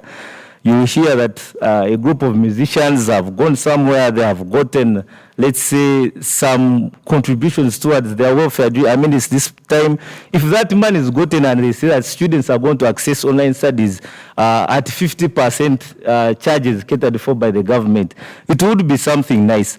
And if you look at the policy of this policy of vaccination of students, if the nation has failed to, if the government has failed to, let's say, vaccinate the citizens at large, and now they are trying to pick up students, and which we are seeing the rate at which the process is going on, it's totally low. It's totally low. So what's the future of that student that has not been vaccinated? Can we have students taken back to school so that vaccination takes place in schools? Like we had the vaccination of, let's say, polio or something, measles or something from within schools, so that we can have a clear database for students that have been vaccinated. How are we going to know that the student in Kaveramaido has been vaccinated? How are we going to collect that data? Which time is needed to collect all that data so that students can get back to school? It's high time the government works upon that so that students can get back to school, because online education is also as well expensive, and the government has not come up to provide some incentives to make it cheaper. Thank you so much. Thank you so much. Thank you so much. Yeah, a round of applause for that wonderful exposure. We can pass the microphone to Madam Shubra. You clearly understood the question. Yes, I understood the question, and Mr. Amponda here has made me understand it more. Thank you. Yes, I will state in no ambiguous terms that COVID-19 is not an indestructible nemesis. Yes, it has ransacked nations. That's the truth. It has ransacked economies at macro level, at micro levels, and the like. But the question as to whether we are ready to succumb to that external factor lies with us. The answer lies with us. Education is a fact of life that has been embraced by both first world, third world nations and the like. However, when you look at first world nations, you'll notice that at first the students had to sit at home. But the sitting down at home process was just to enable the government establish intangible infrastructure to ensure these students continual studies. But now when it comes to nations like mine, you will sit at home for years. It's coming to 2 years, isn't it? Yeah. It's coming to 2 years, and still there's no intangible infrastructure for students to continue in their education. Now that creates questions, but at the same time, it's rather sad and absurd.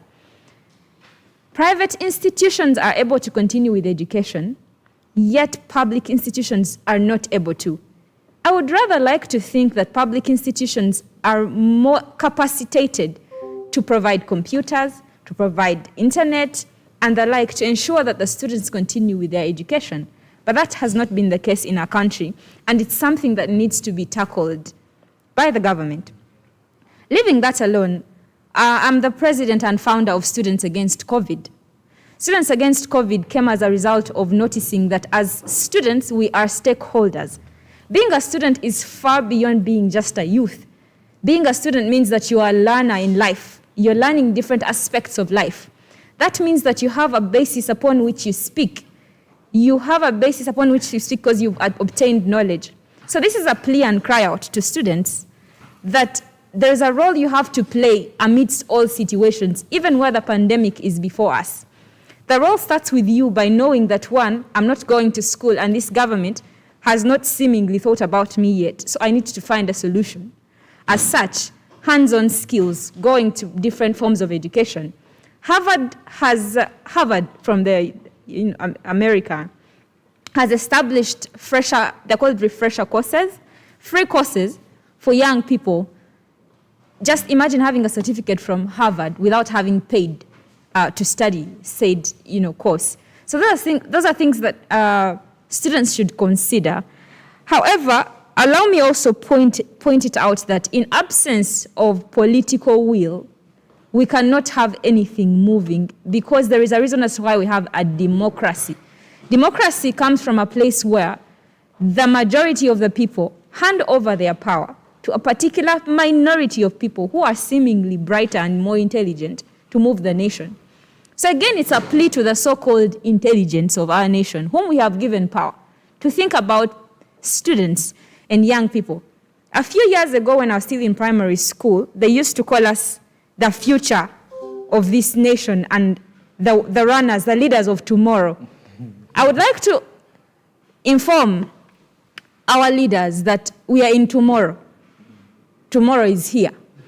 But now that we are in tomorrow, the people who are supposed to be leading this tomorrow are at home. They are not acquiring knowledge. They are in abject poverty. Don't be mistaken about students in private institutions. In Uganda Christian University here, we are yet to graduate, but I would like to inform you that we have students who have debts and loans that are outstanding to the extent of about 10 million shillings, and their futures are undecided.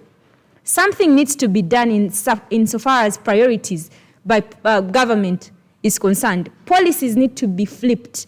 Yes, if the priority last year was buying guns, this year should be buying pens, it should be buying pads and the like. Thank you for the question. I hope I have answered. Policies need to be flipped. That's what I heard. Priorities need to be put where they must be. Yes. Thank you.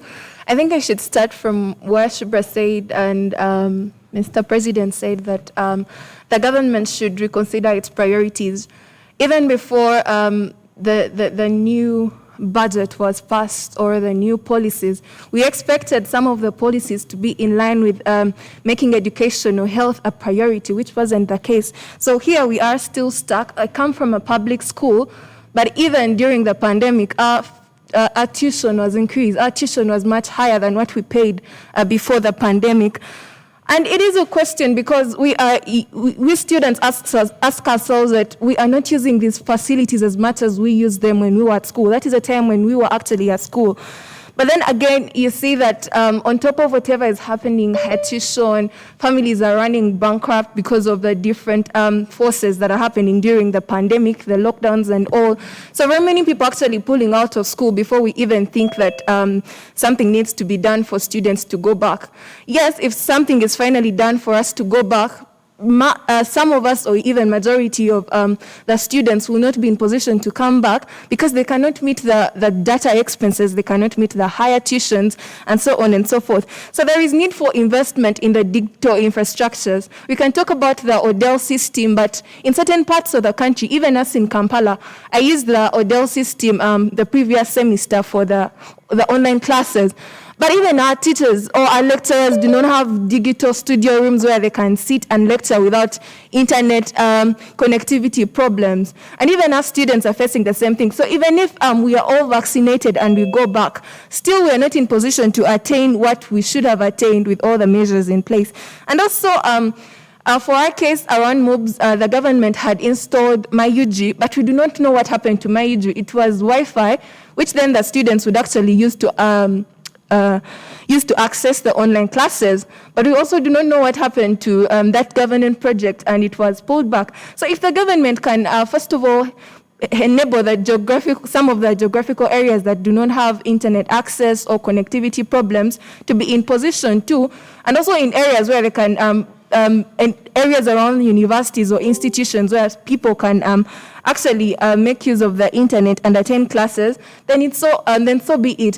When Mr. President says that actually we should go back to school, I feel like public universities are stuck because we were closed when we had to do exams. And to us, okay, we could do Zoom, but as far as assessment is concerned, they have very many measures, which makes me to highlight that I think some of the universities should benchmark more from those that have actually succeeded with Odell and e-assessment. For us, we are stuck because we do not know if there is any viable or feasible assessment that we can carry on and effectively we be assessed and move on with the next chapter of life. So if the government can also allow us maybe to go back in a phased manner and just do our exams and get back home and continue with our education, that would be also an option. And also to us students, we are home, but I feel like we guild leaders, one of the issues we have faced in public universities is we are being a bridge between those that actually want to move on with their lives. They have the data, they have the smartphones, they have the laptops, they can make it. And also those who do not even have smartphones, those who cannot afford the data. So trying to balance the gap creates such a big problem. And we think like the government can come in and provide incentives for those students that cannot actually adopt. And to the students, we must be willing to actually adopt e-learning. I feel like most of us are still stuck with, I want to go to class, I want to be given a paper, and I want to write what I crammed, or actually want to go to class and see this lecturer. So even as students must be willing to adapt to the e-learning. Other than that, I feel like a bigger role must be played by the government as far as making education a priority so that we can move on with life. Thank you. Thank you so much. Take home for me a lot of points there. But the adaptability of an individual to the new normal, which has become now the normal, which is now e-learning, is very important. Why do you insist, like I've known some of the patients in the medical world, they insist that every time when they go to a doctor, they must be given an injection. Before you give them an injection, can they only know that now they're doing very well? So now in education, we want to believe that you must see a teacher physically, and probably that adaptation needs to be. But very wonderful points raised by the panelists so far. Yes, Mr. President. Thank you very much, Mr. Moderator. The question is, what should we do to make sure students return to school? Quite a broad question. I'm not any different. My opinion is not any different from my fellow panelists about reprioritizing. We need to reprioritize. Like the saying has been, it's a new normal. Therefore, we need to reprioritize how our life has been managed. So to answer this question, I think it's collective effort. It's a macro problem. It requires a macro solution. And macro envisages even the micro. I think stakeholders, right from the students, parents, government, the religious leaders have different roles to play to ensure that we just don't return to school, because we saw this happen. The other day, the lockdown was lifted, and around September, August, schools were reopened in a phased manner. But here we are, again, schools are closed. A university like Makerere University, where I come from, where I graduated from, adopted the electronic learning. But the question is the sustainability. We are thanking UCU as one of the private universities that have adopted the electronic learning.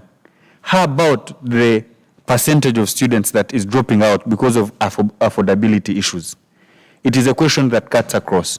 So in my opinion, at student, at parent, at civil society level, at government level, at religious level, we must reprioritize, we must do different roles to make sure that students return to school, but also remain at school. It is another thing to come back. But does it make sense for us to come back to school and 2 months later, we're again into another lockdown? So I think we need to think broader. And for me, and the association which I represent here, the National Students Association, our role specifically to students is to provide national leadership and advocacy. And this is what we continue to plead with all stakeholders. We can do the vaccination. We appreciate the efforts. But how about a new pandemic comes up? Shall we, as it stands, even the vaccines that are being, that people are getting, we are not sure, because they have not been tested as the usual vaccines we know. So we are not sure that they are really preventative. We are trying out. We are still at experimental levels. So the electronic mode of learning is the way to go. The Harvard that my colleague here referred to, they are doing these things online. They are not doing them physical. So absolutely, we must go electronic. But it's a process. The Ministry of Education at the start of this year issued out a 3-year revised curriculum. And according to the curriculum, by 2024, we should have, they envisaged that we could have gone back to the normal setting of where people go back to school for three terms a year and 2 semesters for the institutions of higher learning. In our view, as the Uganda National Students Association, our advice has been that the plan should be that by 2024, every Ugandan student can access electronic learning at convenience. And we have suggested a students' recovery fund. We've discussed this with the minister. And of course, we are still praying, and it's a call to all Ugandans and students and all stakeholders to find sense in this. And that fund was meant to provide gadgets on a loan scheme, because we appreciate that whereas we are saying government should provide, they also get government, the biggest source of revenue of government is us, the citizens, which citizens are struggling with poverty as an effect of the COVID-19 pandemic. So it's from that background that looking at the 15 million Ugandans, okay, starting with the 5 million in higher institutions of learning, it may be quite costly to have all of us given free internet and free equipment. So we suggested a recovery fund where students can access gadgets, computers, smartphones, iPads on a loan program that someone can pay, if someone has a course of 3 years at university, they can pay over a duration of that time. And the anticipation is that in 3 years, we have the economy recover and people regaining their incomes and people coming back to stand on their feet. But this calls for cooperation from the students, from government, because it's only government that can initiate such a bulk program. From the parents, their commitment to it is important. To the students, I mean to the other stakeholders like parents and the religious leaders, the psychosocial support we are talking about. These students are not the normal students that have always gotten holidays and returned to school. No, they have, like we had the earlier discussions, some people have lost their loved ones, some people have lost interest in school. COVID has now brought it to us that, you see, education may not be the solution, yet it's the core of a society. It's, unless we have a robust education system, all the systems of a country cannot work. Talk about the construction sectors, talk about the health sector, talk about each and everything you're talking about in the country. Talk about the business community. It cannot thrive if the education system is shaky. So what this COVID-19 poses to us is a threat that in the midterm run, we are going to have many of the young people not in school, not educated. Where are we getting? How are we going to manage such a society? So we need to rethink the appropriation for government. For example, it has to make sure we are vaccinated as students. We need to think the appropriation, to rethink on the appropriation of resources by government. By that I mean more effort should be put to developing the internet infrastructure, the electronic infrastructure. Unless we do that, unless the students appreciate, where I come from, the public institutions, like most of the panelists we are referring to, the public institutions, I do not think it's not within their means to really run a successful electronic learning. We did it at Makerere. But mind you, most 80% of the students in public universities are from very humble backgrounds that people cannot afford internet, cannot afford these gadgets like we are saying. So it calls for collective effort.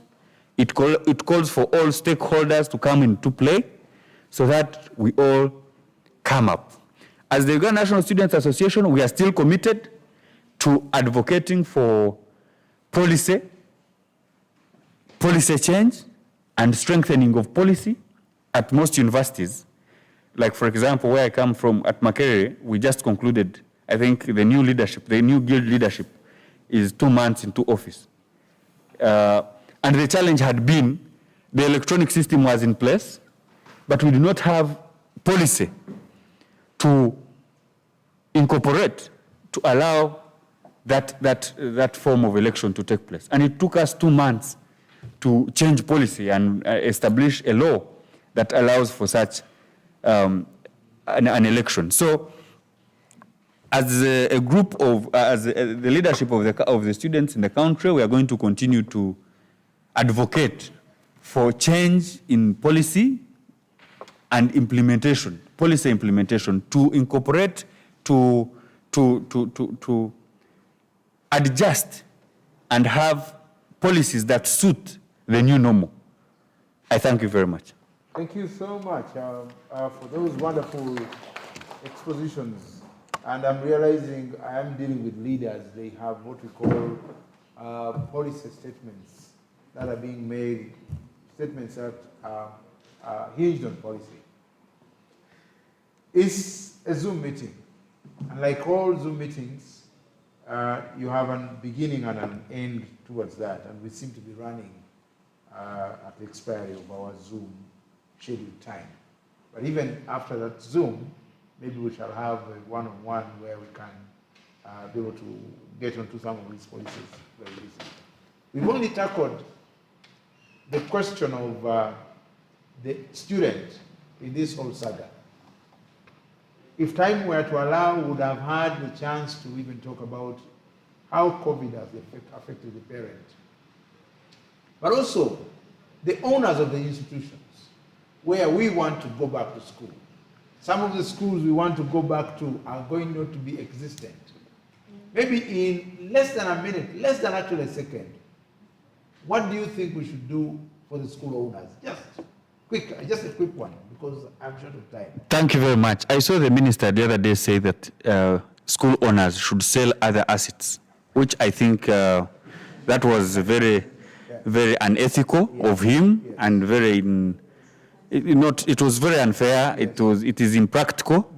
I think, yes, we've been talking about the stimulus package. Why not? Thank you very much. Okay, yes. Thank you to the school owners who have to still pay taxes and all. I think the government should consider them and give them a waiver for this period of time when students are not at home. So if we're talking about school owners, the Chikubu people are going to come, the other business people are going to come. No, it's a bit different now because the students are home. And we are talking about e-learning, Chikubo, unless it's Chikubo online. Thank you so much. Yes. Yeah, I will add my voice to Julia's here. Priority, like we talked about it. Chikubo exists, but without education, we are going to have more students in Chikubo carrying luggage. As such, the government should be in position to give waivers to private institutions. If they can't and the schools are dying out, let them publicize them. But that's also rather very risky because the public institutions we have are failing, meaning they need to be privatized instead. Thank you. Wow. I wish I can have that discussion more. Yes. Thank you so much. In regards to that, it all goes back to the government. The government needs to come out and know what are the priorities at the moment. If musicians still again can go to Guru and get 500 million as musicians, what about teachers, the learned friends in society? I guess the president wouldn't be where he is if it wasn't because of the teachers. Some of the students that we are seeing here in these private institutions tussling it out with tuition payment, their parents are teachers. And their own private institutions or schools, and right now they're unemployed. So the government should just prioritize and see what is more necessary at the moment, waiver the taxes, and also allow, let's say, the teachers are the most organized people at the moment with UNATO, the Uganda National Teachers Association. I think it's there in existence. So why doesn't the government work with such an organization to make sure that they come out with relief to such teachers? So it just takes priority as a government. Thank you so much. Thank you. A round of applause for our panelists for the wonderful work that they're doing. I know there's quite a lot. I'm sure when I have them next, I should want to hear them talking about what do we need to do for our parents that are actually bearing the brunt of all this. I would love to hear what are we doing for the psychosocial support within our systems. We've not had all the time to go through all that. But I know that there will always be a time, especially with all our partners in place. I want to thank our panelists, Madam Naiga Shubra Kasozi, Miss Julia, and then President Ezra and President Agaba. Thank you so much for gracing this occasion. I am actually inclined to think that education is so necessary after hearing the presentations and your airings of the different views on the different issues. I know we shall have more time, courtesy of Rose Namanja Foundation and Faraja and our partners. I want to, in a special way, thank our partners, wherever they are, and it's necessary that we recognize them yet again. I want us to thank, of course, Uganda Christian University. I want to thank the Uganda National Schools, Uganda National Students Association. I want to thank Faraja. Definitely, I want to thank RNF, my own, And then, with all due respect, and not in the list, I want to thank the European Union, Action Aid, and all other collaborators that have been with us to just make this function very possible. Until next time, I have been Dennis Lindo, your host and moderator. May God bless you. Have a pleasant day.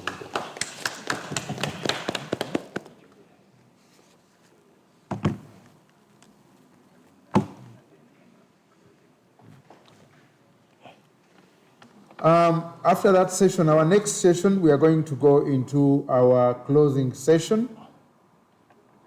Our closing session is very key because it also maps us onto what will come next and what are we going to make use of these various issues that we've pertinently so heard you present. And allow me at this particular moment in time to welcome on behalf of the Rose Namanja Foundation. I want to invite Mr. Julius Kitara, who then will also invite Brother Emma to come and give us a closing remark. Thank you so much.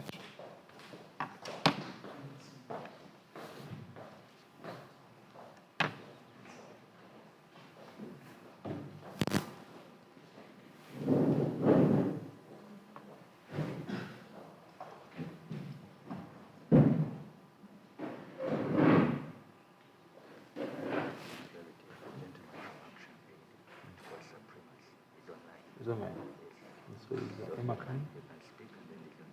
Okay, fine. A slight modification of our program. I have been reliably informed that our colleague and partner from Action Aid, Mr. Prima Bahija, is online. He would like to give us a word, and then finally Emma will come to close this particular session. Over to Mr. Prima.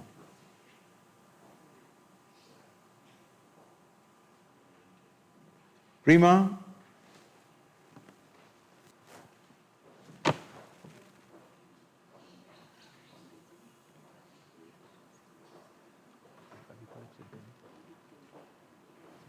Yeah, but what I'm saying, I don't have access to that yet. It will be very poor to read for me my. Yeah, but I can appoint it to run that session. We thought we didn't have enough time. That's what worried me. But if you tell me this time, no.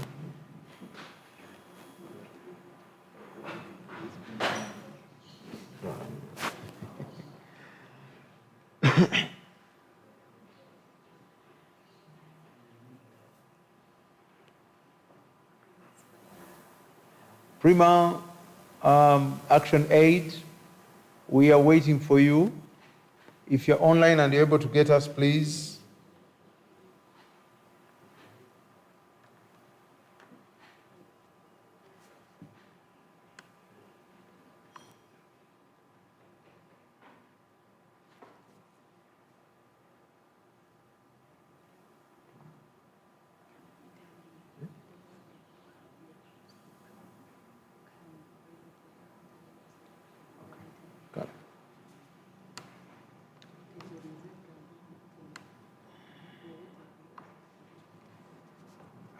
In the meantime, as we're waiting for Prima, we are going to engage 1 or 2, 3, 4 of our people, wherever they are. Would like to request that if you're online and you'd like to raise a question, I am going to invite Madame Edna to come and moderate that small session of our question and answer. So as the questions do come in and your comments, we can be able to pick them as we wait for Mr. Primas Bahija from Action Aid to be able to join us.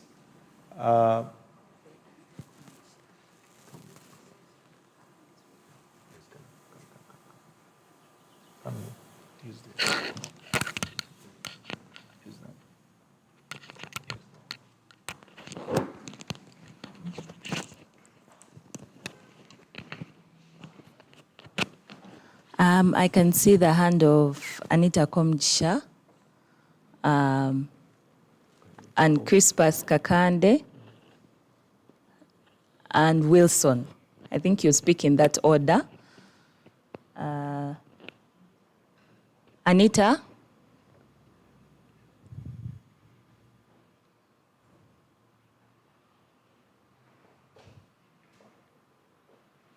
Thank you, everyone, for My name is Anita Komjisha. I am a student at Mbari University of Science and Technology. And to start, I would like to applaud the panelists and everyone that has spoken before me, from Honorable Rose Namayanja to everyone that spoke. We are honored to have been part. I just have a brief contribution in terms of how we are looking at education and resuming education. It's very important that we push the digital education and studying online.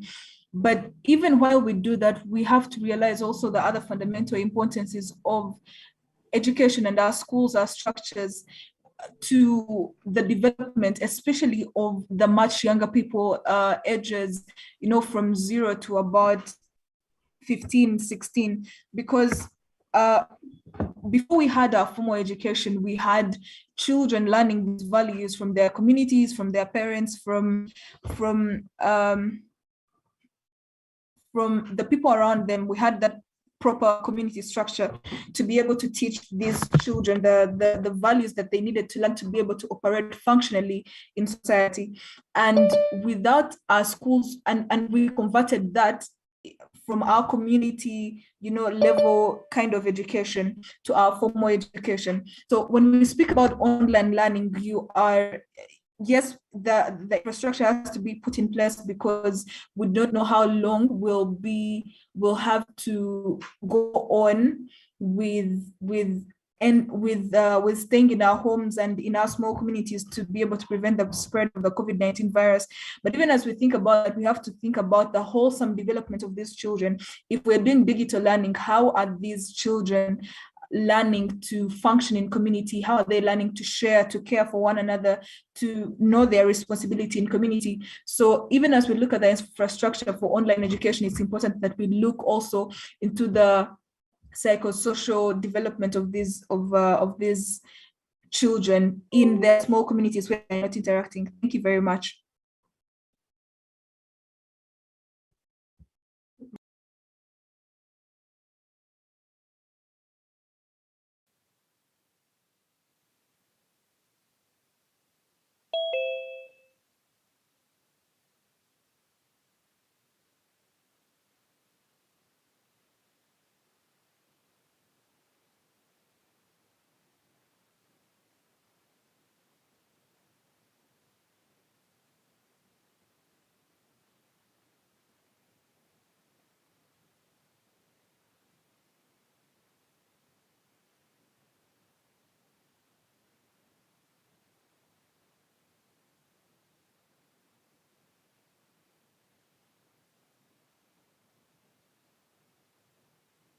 And submit.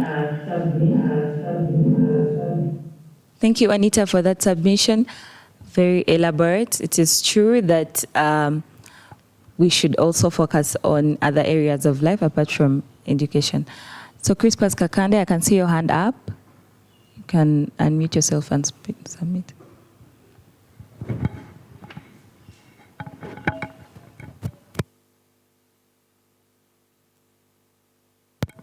Yes, loud and clear.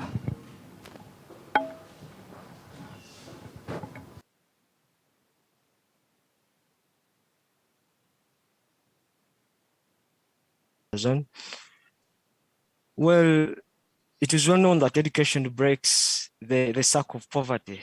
But unfortunately, few people question the economic benefit of education. I mean, education will barely be impossible if the economy is still at the shutdown. I give an example. Even if we talk about the blended learning, the e-learning, this all needs money. And for students who have their tuition out, if the economy is still closed, it will be hard. At the first phase of the lockdown, it found us in the midst of the semester. But then when we were told to return, we had to pay tuition of 2.5 plus. And this was impossible because very many people, the economy had been shut and very many students couldn't raise the tuition. So as we talk about everything, we also need to recognize the aspect of the economy. If we need to go up, we need to raise this. It's an issue that is very serious. Thank you.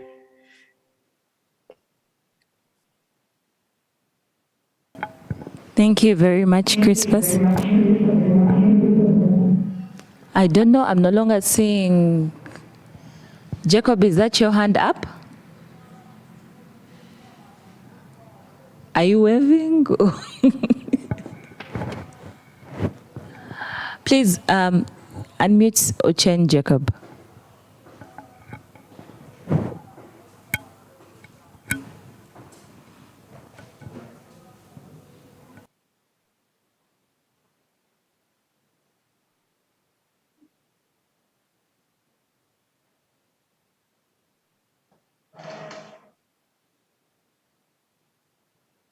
Hello. Jacob, we can hear you. Yes, good afternoon to everyone.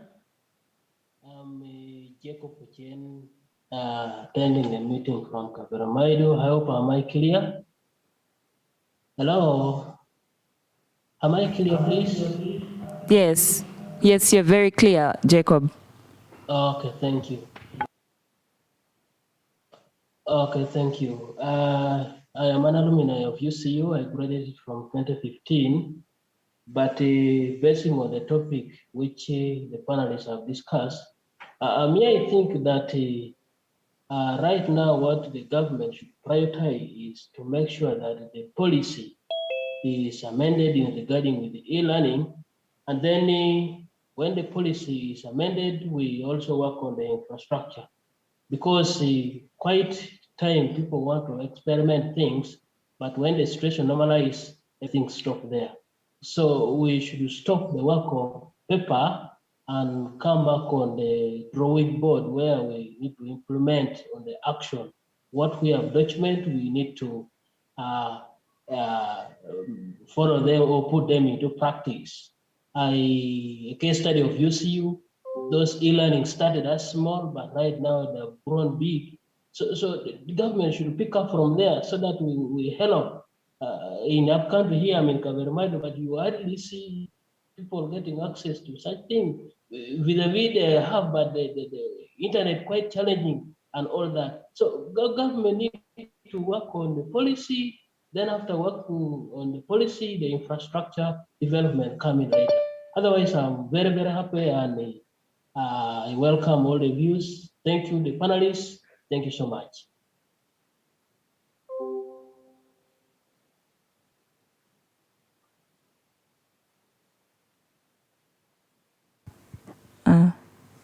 Thank you, Jacob, for your submission. And Yes, it's true that the government should start with policies before we implement. They should have a clear transition policy from physical learning to online learning to cater for especially students who are out of Kampala. Primas Bahiji is online now. I want him to use 1 minute to close on behalf of Action Aid Uganda. And then Wilson and Daniel, I will have you after Primas. And then we can close.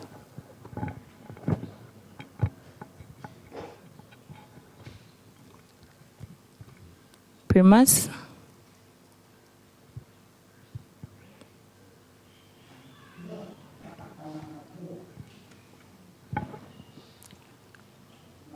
Thank you very much, Edna, for inviting me to be part of this landmark and very important dialogue. Thank you very much, Faraja Africa Foundation and Rosenfire Foundation, Uganda Christian University, for organizing this important discussion where the voices of the young are being echoed, but also being included in this important discussion that is happening. My name's Atkwase Primus Bahiji. I manage the global platforms of Action Aid International Uganda. And I must say this has been a very, very important discussion, especially education in COVID-19 and what it means for young people. I feel that this is a discussion that needs to continue, and I want to urge Rosina Mayan Foundation, I want to urge Faraja Africa Foundation that this discussion should not stop here, but should continue, because like Nelson Mandela said, education is the only tool that will make the son or the daughter of the poor to become the CEO of the biggest company in the world. Most of us are where we are because of education. And even when we talk about e-education, even when we talk about education in COVID-19 and the new normal, we still grapple with some challenges as a country. Challenges that range from access to internet, challenges that range from limited knowledge of internet and the cost of internet. As people, educationists, as young people, the cost of internet today is very high.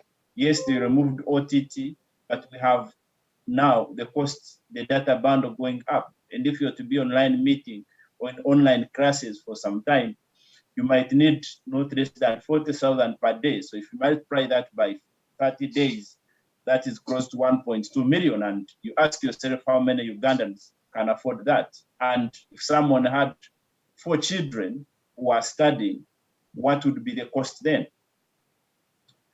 And it comes at a time when we're also grappling with high dropout rates across the country.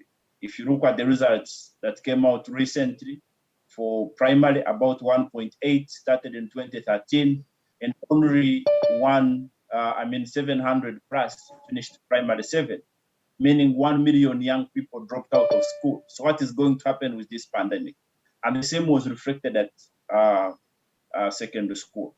So I think as young people, as stakeholders, these are the conversations that we want to have. We are very passionate as Action Aid on issues of education. And we actually will be starting a campaign of collecting 1 billion voices across the globe. But in country, we are starting an activism campaign on education. And I wish and believe that this partnership here with Rosina Mayan and Faraja Foundation, which has been a good one, we can continue together to amplify the question of education. Lastly, I want to say, as I finish my 1 minute, that we all have a responsibility. And every time I speak with university students, I say you have a privileged position because you are among the few 6% Ugandans who have managed to receive university education. So we need to use this position to enlighten the people, to enlighten the community, and be patriotic citizens. Because Uganda is for us, we must build it for ourselves and ensure that the generations that are coming will find Uganda a better country than we found it. I want to thank you and wish you the best as we continue to engage on issues of education and development for our nation. Thank you, moderator, and thanks the organizers. Thank you. Thank you so much, Primus Bahiji from Action Aid. I can see a submission from Calvin. Let me see if I can read it from here. Our government should also learn to prioritize its expenditure with a drastic change of situation. This speaks volumes to the government's commitment to invest in the education sector, which currently demands us to adopt to a new normal. We once promised radio sets to assist learners, and there's been no delivery on this. The government should awaken because it's got a bigger footprint to make in regards to this issue. I think I agree with Calvin. Do you all remember the radios? How many of us remember the radios? But they are not sure, yeah? Up to now, we have a second wave of a pandemic. We are anticipating a third one, and there's still no radio sets. So thank you so much, Calvin, for pointing that out. I no longer see hands up. I'm going to assume that everyone is okay and has spoken. Okay. So at this juncture, I'm going to invite Julius or both from the UCU alumni. As Julius comes, okay, Julius is here. Come and close for us.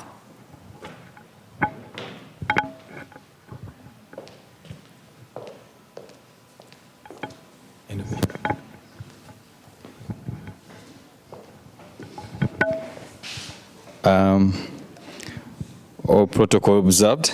Good afternoon, everyone. First of all, my name is Julius Oboth, and I am from the Alumni Association, and where I serve as the Secretary General. I'm privileged to meet most of the guild officials here. We're here about, could be about 8 years ago, and was a member of parliament representing evening students for 2 terms, but also the Guild Minister of Education. And so we want to appreciate Rose Namayanja Foundation for working with us. I have, this is I think my second engagement with this foundation. At first I was engaged as a facilitator when we were training about entrepreneurship. Still again with the UCU students, so we want to appreciate you for always honoring us and taking us as a priority where we can benefit from. We are doing this as Alumni Association because we are building the team, the rapport that we have with the guild leaders, especially in our strategic plan. We have what we call the mentorship, entrepreneurship, and apprenticeship. Most times we call it the AIM model. And so this is a way that one of the things that we want to see how the universities can come up, so especially working with the Alumni Association. And we also privileged and appreciative to say thank you for the opportunity of looking at the scholarships. As Alumni Association, we are looking out for more engagements, especially in scholarships, mentorship, and also entrepreneurship. So on behalf of the Alumni Association, I want to appreciate you, the guild officials who have come for this engagement. I also want to appreciate Rose Namayanja and then Faraja Africa Foundation. Thank you very much for giving us an opportunity and engaging our students with in such a challenging moment. With those few words, I just want to say thank you very much and God bless you.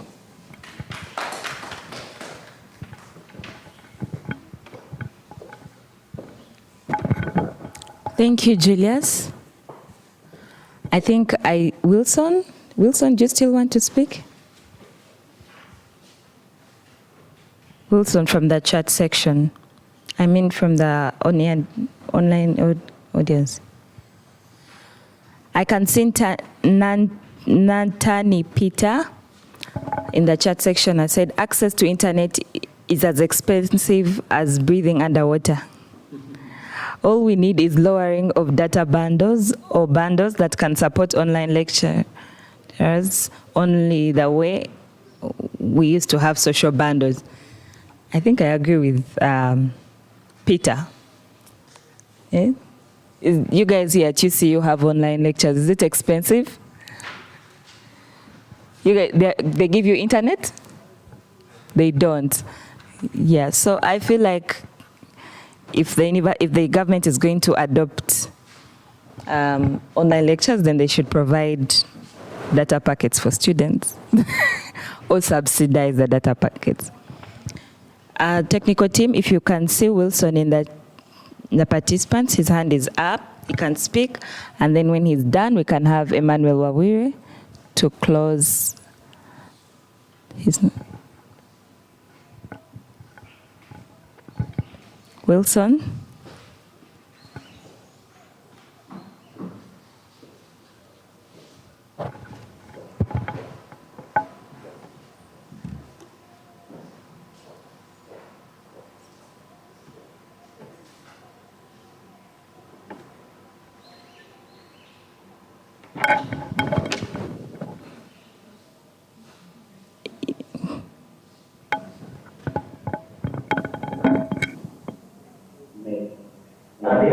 work.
Government should then embark on building structures. Somebody talked about the MyUG project.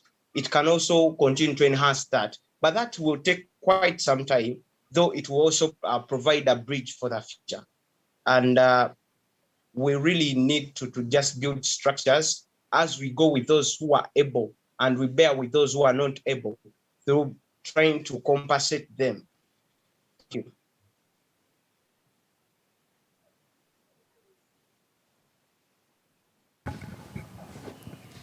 Wilson has talked about almost what the previous speaker said, which is internet subsidies.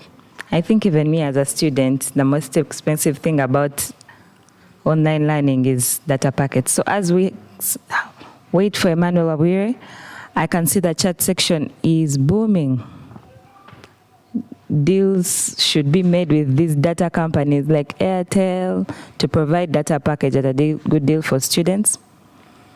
Accessibility of online learning is hard, and making other students to withdraw from the program. Data is expensive and poor network.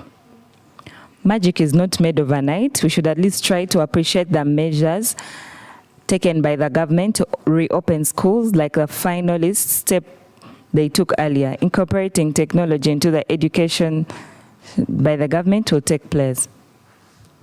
Okay, Emmanuel Awire from Faraja can come and give closing remarks on behalf of Faraja. Good evening. Good afternoon. First and foremost, I'd like to thank all of you for joining, and also to thank the team that are online for keeping with us. Most importantly, I would like to thank the Rose Namayanja Foundation. I would like to also thank the Alumni Association of UCU, the Uganda Christian University, UNSA, and the various guild partners who are here. In a special way, thank the European Union, the Ministry of Gender, Action Aid, Uganda, and our other partners for creating a platform for young people to be able to raise their voices. One of the things I'd like to say is the conversation has begun. And as guild leaders and as young people, you need to continue the conversations. Even though on your own, create platforms. One thing I always believe that we are all leaders with or without titles, but most importantly, you are the people who are getting prepared to take over the leadership not only of the country, but of different sectors in the region. If you are quiet, if you are not raising your voices on behalf of others, then how do you expect them to do so? The reason why we've been having a lot of fake news on social media, a lot of propaganda here and there, was because none of us who actually take the time to research and do other things are adding to the voices that are happening. None of us are helping to streamline and influence conversations online. Right now, COVID is here. This is the second year. And as you can see, we cannot guarantee that next year it will be done, right? Vaccines are still in question. They are still adding maybe probably a third dose and so on. How are we able to have most of our other young people vaccinated? We're in a developing country. There are expenses to be met in different areas here and there. So how or what are we doing to embrace e-learning? What are we doing to be creative in the way we do what we do? And most importantly, to help boost the economy and let it reach the pockets of each and every Ugandans, because we might have a good GDP as a country, but it's not trickling down to the smallest unit of a family. But what are we doing about that? Because we create the change that we seek to be able to create. How are we also strengthening the entity of UNSA as young people? I am happy to be an alumni of UNSA. On the neck, but how are we strengthening it further to be able to be the voice again, even much more stronger, much more better? My brother Ezra here has struggled in very many battles, and I would like to thank you for that. But how are we supporting him furthermore? How are we pushing the agenda furthermore? Because as young people, we have UNSA, we have the ministry, and we have ourselves to be able to amplify our voices. So I'll not really waste a lot of time. I know there are good ideas that were shared, but for us as Faraja, we'll continue to fight and push for platforms, and we'll support and work with our partners to be able to do what we can do best and make sure that you are able to raise your voices. I'll also encourage you to join the regional youth parliaments that will be happening for Buganda, for Ankole, for Rwenzori, Choli, and West Nile, and the different regions, up to the national engagement that will be happening with the Parliament of Uganda. But not only stop there, we'll be also having the East African Youth Parliament, and luckily enough, we still have our partners RNF as part of our consortium, and our different partners, Action Aid, of course, with European Union support that have been supporting us all through up to today. I know food is ready, so I'll stop here and say thank you so much and hand over back to the MC. Thank you. A round of applause for Emma and the team and everybody else. I want us to strictly recognize the following issues. Number one, we want to recognize our hosts for keeping us safe. A round of applause for Uganda Christian University. Now, it's not enough. A round of applause for Uganda Christian University. We want to have also a round of applause for the UNSA, or UNSA Association. We want to really, for you to be this, strong and make sure that we are. Then we want to give a round of applause to our partners. European Union, let me hear a clap. This would not have been possible. European, then we have Action Aid. Action Aid, let's clap for them as well. Then we have Minister of Local Government, Minister of Gender, Labor and Social Development. Without them, we can't. Then we want to really thank our technical team. This technical team, these things could not be possible without them. Just give them a round of applause. Lastly but not least, the Rose Namayanja Foundation.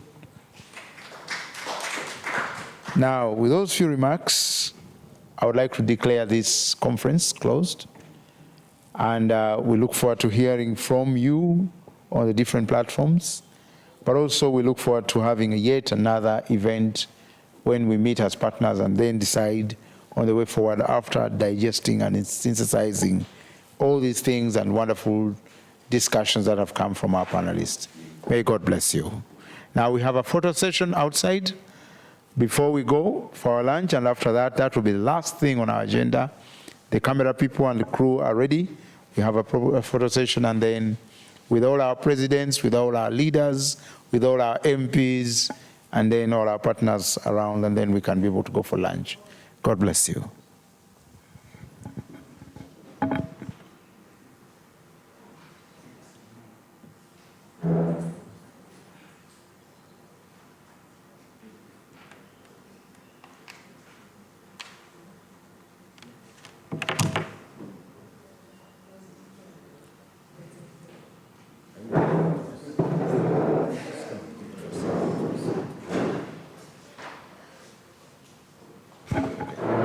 Thank you so much. Let's stand up and have a closing prayer. Mighty gracious Father, we thank you for this lovely day. We thank you for this lovely afternoon. We thank you for the souls that have made it to log in online, and also those that have managed to come physically to attend this conference. We pray and appreciate all the ideas that have been deliberated in this conference, and also hope for the best in terms of implementation and further advocacy. We thank you for the gift of life that you have rendered unto us, and also pray for the departed souls, our sister, the late Ahumuza Angeline. May your soul rest in peace. We thank all the partners that have made this conference a must to be attended. We thank every partner that have funded this conference, and we thank you, Lord God, that you've enabled us to come here safely. Let, as we go back safely to our places. We pray all this believing in the mighty name of Jesus Christ our Lord. Amen. And may the grace of our Lord Jesus Christ and the love of God and the fellowship of the Holy Spirit be with us all now and forevermore. Amen. Nice lunch. Thank you so much.